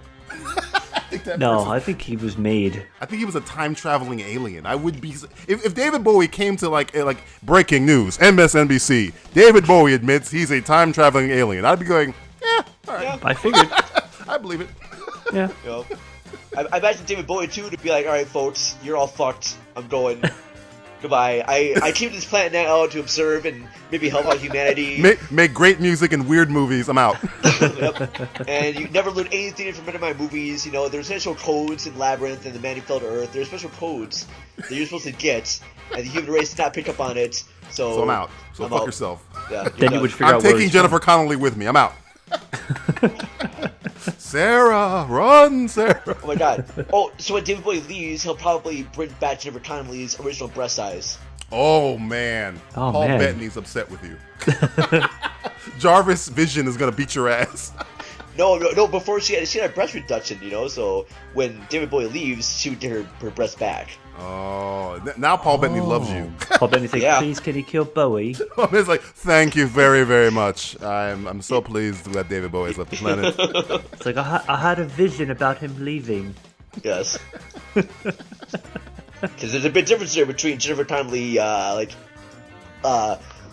opportunities and whatnot, and The Rocketeer, and then Jennifer Connelly now. There's a big big difference between ass to ass Jennifer Connelly and Noah Jennifer Connelly. Yes, I didn't really think about that. Now I am. All right, Vern, do you have any more? Yeah, let's do one more here because you were recently on the Mad Bad Downright Strange podcast. Yes, I was. With your good friend Elwood. And you talked about Big Trouble in Little China. So let's talk about John Carpenter movies. Oh boy, here we go. All right. Me and Matt are both gonna do this one. We're tag team. We're double take. You're gonna double. Yeah, it's a three-way going on. It's a three-way going on here. Let's go. All right. So we got first of the classes here. We got The Thing, Halloween, and Escape from New York. Oh fuck. I don't know about you, Matt. Oof. But that's a tough order. The Thing, Halloween, and Escape from New York. Huh? I think I'm gonna kill Escape from New York. Wow. Really? You're gonna kill Snake Plissken? I might have to shoot Snake Plissken in his good eye because the other two are better. Just better films. I got Snake. I mean, it's no Ghost of Mars. No, that's true. Well, nothing can be that good. So nothing as good as Ice Cube on a train. Okay. Yeah. On a space train. On a space train. On a Mars space train. I'm killing Escape from New York. Ooh. I guess I'm gonna marry The Thing. See, I was gonna fucking Michael Myers. Let's go. Let's go, Jamie Lee Curtis. Let's go. See, I'm fucking The Thing. Ooh. Because The Thing could be whatever I want it to be. That is true. Think about that. You could turn it into what some of the things you forgot to fuck. I mean, granted, it will murder me. I'm sure it will kill me. It's gonna murder you in a similar way. I'm just like Neil Patrick Harris in Gone Girl. It's like it's worth it. It's worth it. That's right. Sometimes you gotta risk it to get the biscuit. Oh my god. Ooh, biscuits. I want a biscuit. So you're marrying Michael Myers. You're taking Michael Myers down that aisle? He'll protect me. Yeah. You know? It's like he's the unstoppable force, the shape, if you will. And why not marry a homicidal maniac? I'm trying to get to Jamie Lee Curtis. So, yeah. See, I'll just have the Thing turn into Jamie Lee Curtis. Turn into Jamie Lee Curtis. Yeah. Sure, whatever. It's like, just turn. It's like, oh, there we go. We got Trading Places, Jamie Lee right here. But Keith David and Kurt Russell are going to try and flamethrower your ass every day. Like, you'd be like, fuck, God, get out of my house, Keith David. There are worse things in life. And dude, what? See, I would be trying to go for PJ Souls. Oh, ooh, see, at least she showed her boobs. That's true. See? She did. You know, she was like, you like what you see. It's like, you're going to have Loomis just screaming at you like, he's got the devil in him. I shot him. I shot him. He didn't die. Pure evil. Fucking Blofeld's gonna be fucking standing outside your house. Oh God! I really don't want to kill. I don't want to kill Snake Plissken. I love Snake. I love him, but Escape from New York is not as good as The Thing or Halloween. It's fact. Do you prefer Escape from L.A.? Oh hell no, New York is better. Okay, fine. What are we talking about here? Transsexual Pam Grier? Are we having a conversation about this? Ooh, man. But it does have Bruce Campbell. Oh, it does have Bruce Campbell. The crazy plastic surgeon guy. Yes. Yeah. Steve Buscemi's in there too. And... Yes. Yeah. Damn, I thought Escape from LA was like a really kind of like bad, kind of a parody version of Escape from New York. Yeah. I think I'm out because he surfs in that movie, where I kind of lose. The movie loses all credibility. You draw the line he surfed. I was like, wait, Snake Plissken surfing? Fuck this. So the bad CGI and everything, and the bad plot, that was okay with you, but once it starts surfing, it's the surfing, man. I can deal with everything else, but the basketball scene I'm down with. God. The surfing I'm not. Wow. Basketball. Full court shot by fucking Snake Plissken for 3. The whole concept of that movie too is like, LA gets separated out, and they put all the degenerate morals on there. And it's like San Andreas is the prequel to Escape from LA. Yes. Oh man, maybe it's the prequel. It's the prequel. Damn. So Dwayne "The Rock" Johnson was there somewhere. We just didn't see him. Dwayne "The Rock" Johnson was Pam Grier. Yeah, that's man. what it is. Boom, busted. Boom. Boom. Shit. Oh my God. This has been Kill, Marry. If we didn't earn that from mature audiences label before, we've certainly earned it now. Oh God! Before we let you go, Vern, tell everybody where they can find you. Not on the streets, like on the internet. Oh, where Find me? Okay, damn, I need Vern's to right here. That's right. Well, if I'm not busy sexually harassing Julie, their sexy announcer, Yes. I am at the Vern's Video Vortex, which you can find at videovortex.wordpress.com. Find me on Twitter at Video Vanguard. I could say you can find me on As You Watch, but we're kind of on a hiatus right now. Video Vortex, Video Vanguard. Search me on Facebook, just type in Video Vortex, or just type in the Vern, and you'll find me somewhere on there. Awesome, man. Thanks for joining us on our 50th episode. Absolutely. Thanks for making me actually consider having sex with Bruce Campbell's stump. Just a stump, man. You know, hey, this guy's some love and there, engaging right? in a blood orgy. But I think about that every day, though. So, man, What a Sherry blood Darlin's stump and fucking, Ash's stump right there together, Oh, I mean, I don't date or anything like that, too, but just, I would let Bruce Campbell's stump, fool around with me and Sherry Darlin's stump there a little bit. That's nothing wrong You with let that. his boomstick get close to you. I understand. so many double entendres here. That's right. It's amazing. Well, guys, it's been a great show. We've had a lot of fun. Is that? Good God, that Lamb Podcasting Network Chairman Jay Cluett's music. Cut the music! Cut the damn music! Hey, Jay, thanks for joining us on the 50th episode, sir. We didn't think you cared. I don't care. Oh, that's sad to hear, man. We thought you were a big fan of ours. No. This is supposed to be a time of celebration, right? Yeah, we're celebrating. It's 50. It's 50, baby. It's Yeah, 50. 50 years old. Over the hill. 50. Well, I'm here to shut your damn show down. What? Wait, whoa, slow down, man. Oh, hold on. Why? Why would you shut us down? We're great. We're a great show. We're great for your network. We bring you ratings or something. You think 50 is an achievement? You think kind 50 podcasts is something you should be celebrating? Yeah. Yeah. How long have you been running? I don't know, 17 years maybe? I don't know. Yeah, 50 years. 2.5 years. Oh, wow. I didn't. You know more about us than we do. 2.5 years, and you've done 50 shows. Yes. Yeah. I took over the Lambcast a year and a half ago. We just recorded the 75th show since I took over. 50 is not an achievement for 2.5 years. You guys are slackers. Well, One a month? Two a month? you know. What are you doing? Seriously. You're celebrating this shit? Yes. Well, we are American. Yeah, we are American. That is true. Yeah, we're quite lazy. We just sit there, watch a movie, and do a movie commentary, and consider that a podcast. And you do a movie commentary of all the movies in existence. You pick the Police Academy franchise. What's wrong with Police Academy? Yeah. There is nothing wrong with Police Academy 1. I agree. The with first him. one. I agree. But then there's 6 more movies. Yes. That are shite. And you're devoting an hour and a half, 2 hours to each of them, recording shows. You're going to do an entire show on Mission to Moscow. And you're going to release that to the public. Well, without a warning? Without an apology? Well, we only have 2 listeners. We were going to email Vladimir Putin about it. That's true. We're kind of under pressure to make sure we include Moscow. Yeah. And your references are way out of date. What do you mean our references? Our references are right on time. What are you talking about? On your about? last podcast, you're talking about Milton Bradley. What's wrong with Mr. Milton Bradley? Buckets. Yeah. Night fucking Court. Yeah, 80s. I wouldn't know what Night Court was if it wasn't for the 30 Rock episode devoted to it. John Larroquette, man. Come on. Yeah. No. I'm sorry. Just no. And you spoil everything.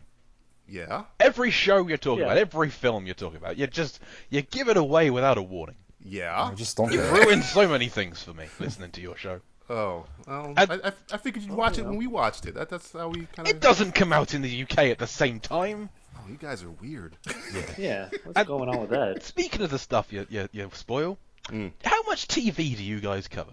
You realise that you're a member of the large ass movie blogs network, the LAM. Yeah. Yes. Movies. You know. Yeah. Movies. Yeah. Well, made for TV Made movies. for TV movies, miniseries. Yeah. Kind of. It's kind of the same ballpark. No, I'm sorry, no. You just there's too much TV on your show, and if you guys can give me just one goddamn reason not to kick you out of the network, because I can't think of anything right now. I have one. What is it? We're classy. We're a classy show. I beg to differ. What? Do you have any example of said class? We have a segment full of class that we can play with you right now to show you how classy we are. If you're down. If you're down for it. Yeah, if you're ready for this, I mean, it is classy. It's very classy. Pinky up. Is it all about me? Yeah. Yeah. Sure. Okay, I'm in. All right, let's do it. All right. Yeah, all right. Break out the Chardonnay. Chardonnay. Crumpets for everyone. Tea and biscuits. Tea and biscuits. I don't know what the fuck that means. I think a biscuit's a cookie. I'm guessing. I don't know. Get some black pudding in here. It's what the hell you're talking about? That's racist. Watch your fucking mouth, Lizzie. Yeah, I forgot we had a black guy here. Yeah, there's a black guy right here. Okay.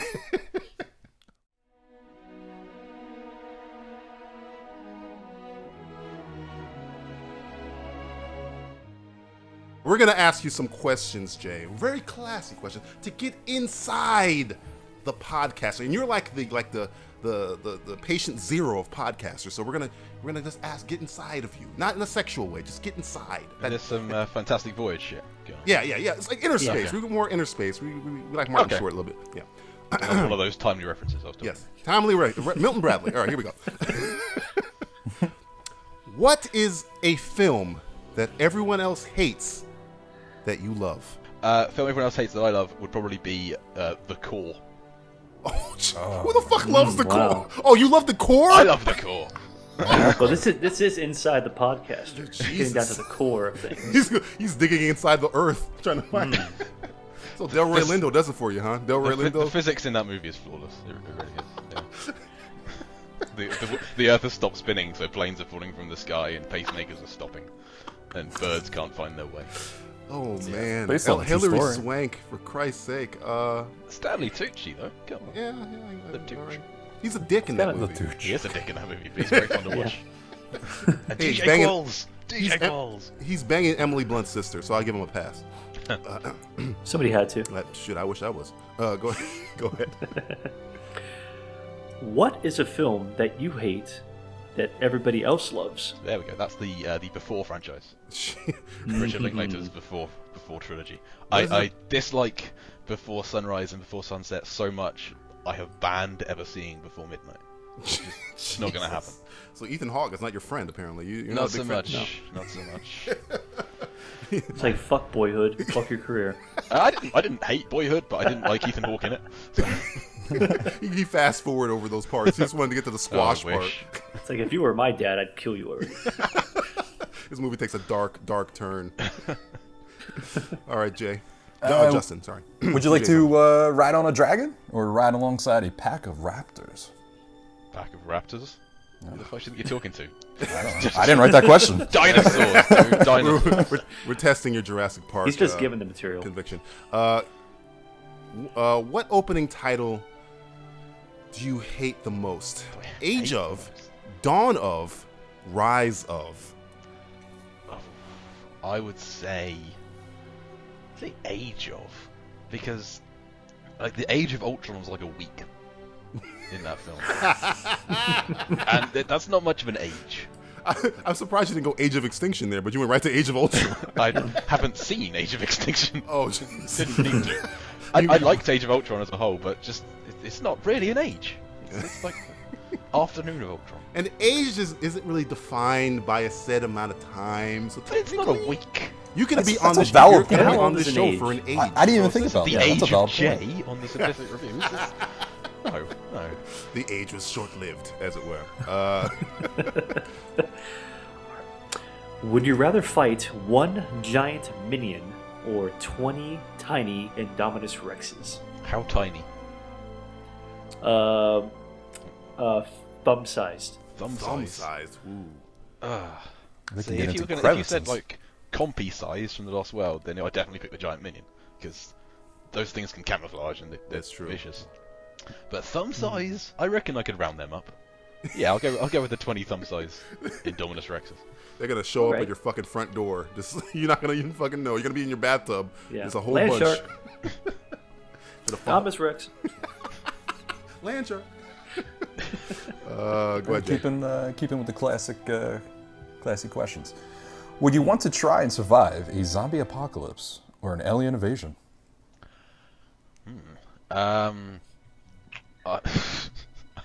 You rarely get that choice. It just tends Pick. Tends to just going to happen to you.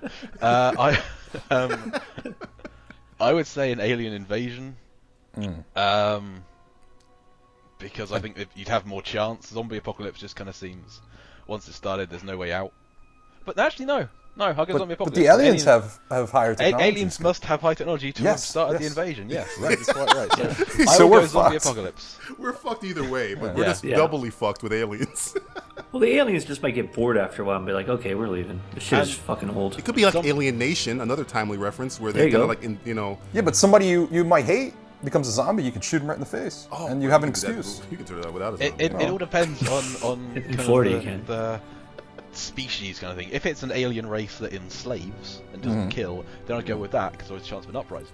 If it's a zombie apocalypse where there's a chance of a cure, I'd go with that because there's a chance of a cure. Valid point. Valid points. Yes. So many variables. I can't answer that. It's very deep. We should have made a specific movie, deep. District 9 or Walking Dead. District 9, because that invasion is contained really easily and they're just stuck in South Africa and I'm not in South Africa. So yeah, District 9. Well, I'll say 28 days later then. Oh, Jesus Christ. Oh, Christ. Yeah. And the opposite of 28 days later. Yeah. Whatever the opposite choice is. Teddy bear invasion. All right. Captain Kirk or Captain Solo? Captain Solo, purely because I've never seen Star Trek other than the J.J. Abrams films. Are you out of your mind? Yes, I am. Wrath of Khan? Yes. You've never seen Wrath of Khan? Never seen Wrath of Khan. The only Star Trek I've seen is the 2011 and 2014. So if I say he tasks me, and I shall have him, you have no idea what I'm talking about? He's speaking gibberish. Oh my Jesus, all right. I don't even know who we're on a fucking line with now. I don't even know this guy Certainly anymore. not Jay Cluin. You've changed, man. You've changed things. Forever. All right, lose your ability to walk for 10 years or erase any memory of the Jurassic Park franchise forever. Now, can I watch the Jurassic Park films in the future if I erase the memory? After the 10 years? No, they're gone forever. It's forever, man. Oh no, he said erase the memory, so it erases my memory. I can erase watch them any again. memory. I can watch them again afresh. I can experience them for the first time. Don't try to do a British loophole here. Don't try to use your parliamentary He's tricks. Doctor Who. He's gonna go back to the future, past, and future, and figure it out in his police box. He's using some kind of British version of House of Cards logic here. No. They're gone forever. He's trying to get us on a technicality. He's trying to get us on a technicality. I see what he's doing. I would still erase the Jurassic Park films because if I lose all memory of them, then I won't know they're gone. So yeah, but Jurassic Park 3. Jurassic Park 3 is abysmal. It's one of the worst ones ever made. It's horrific. Alan. That's all I remember from that movie is a talking fucking raptor going, Alan. I think that was the high point of the franchise. That might have been the greatest moment of the and movie. And that girl gets eaten in the beginning. What's her name? Oh, Taya Leone? I don't know. I don't know. That's the Lost World, and she actually survives that attack. But there we go. Oh, the tiny girl, yeah. The parents just sued. No, the third one in the third movie that rich family's like on the island, and she gets eaten. That's the second movie, buddy. Is it the second one? That's the second one. And she doesn't get eaten because when Jeff Goldblum meets up with Richard Attenborough, he says she survived. She's not. Well, I like to think she was eaten. He's making his own version of that movie. The best of both worlds.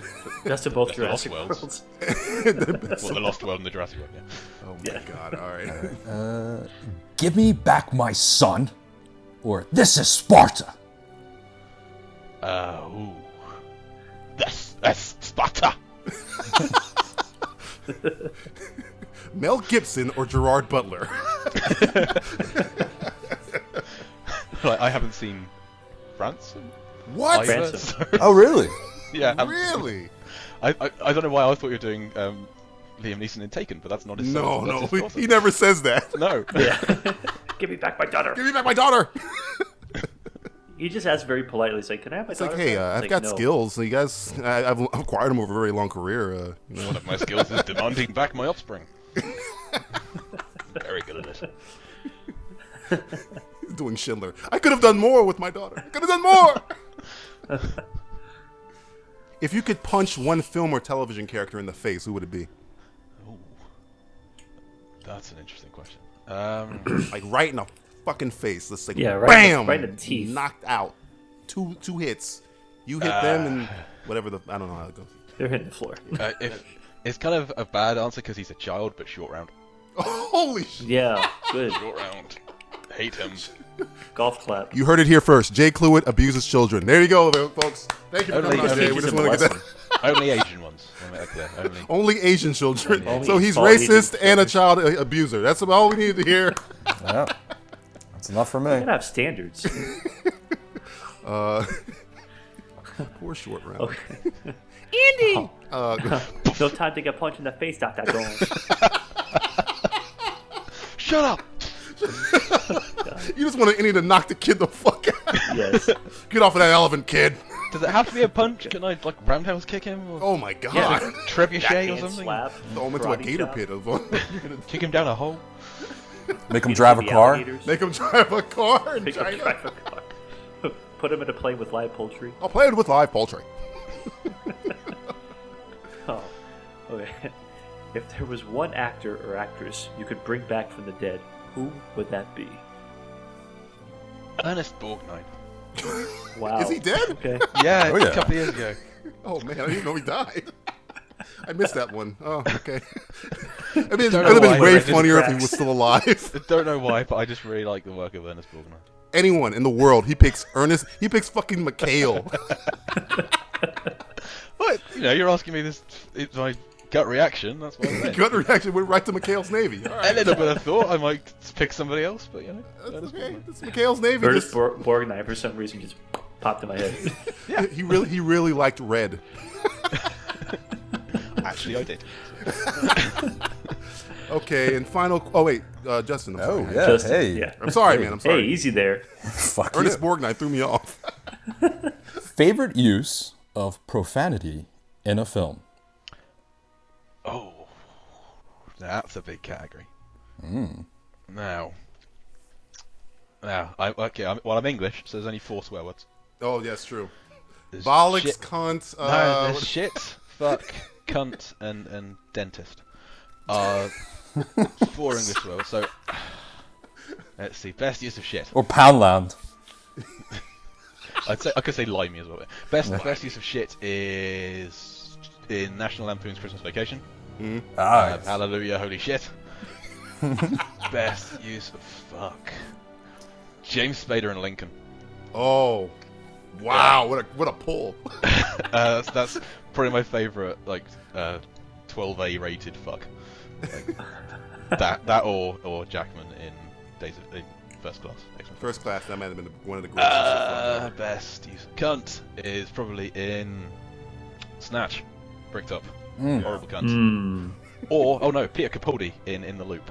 Oh, it's just entirely cuss words. He might be the curse master. He has a black belt in swearing. Definitely, but when he says, I think it's C star cunt, getting in the censorship and the swear, yes, love it. And best use of dentist is obviously Little Shop of Horrors.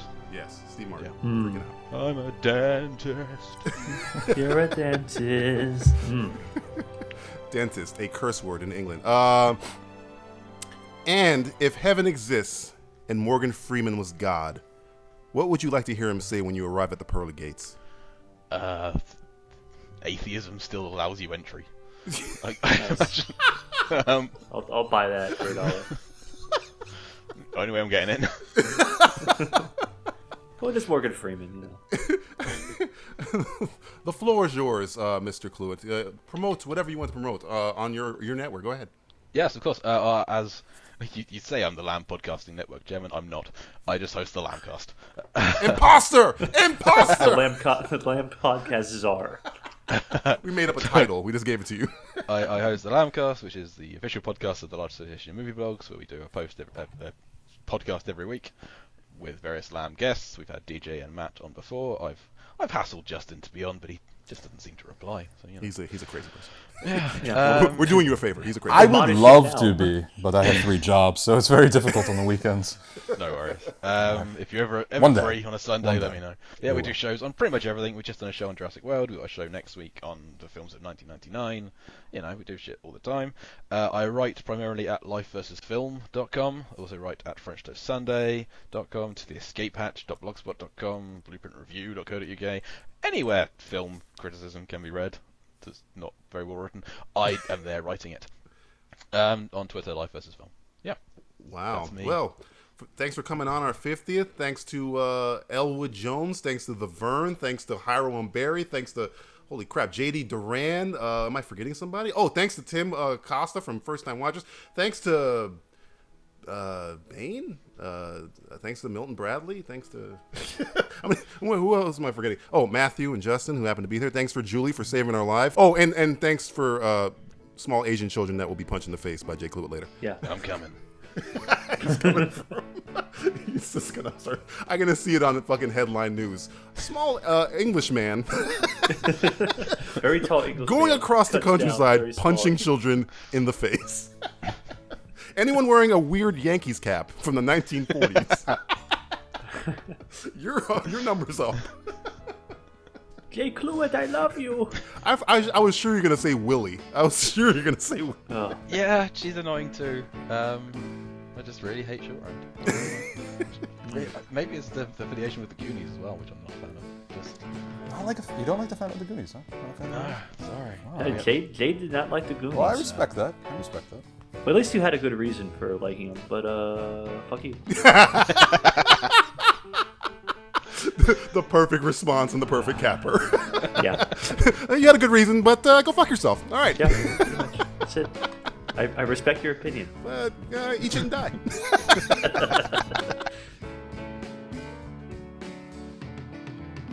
Thanks for listening to this special 50th episode of the Simplistic Reviews Podcast. A show so long, I'm surprised we weren't giving out Oscars. In all seriousness, this is a weird show, starring three dopes cracking wise about movies alongside a robot announcer. Having any sort of fan base is amazing. We're thankful to you all. All 5 of you. Wait, I've just been informed that there are 8 of you now. Maybe when we get to 100 episodes we'll finally have enough to field a softball team. Fingers crossed. This podcast is a proud member of the Lamb Podcasting Network. Find the network at largeassmovieblogs.com. Just one. I'm a few. No family too. Who am I? Just one. I'm a few. No family too. Who am I? Just one. I'm a few. No family too. Who am I?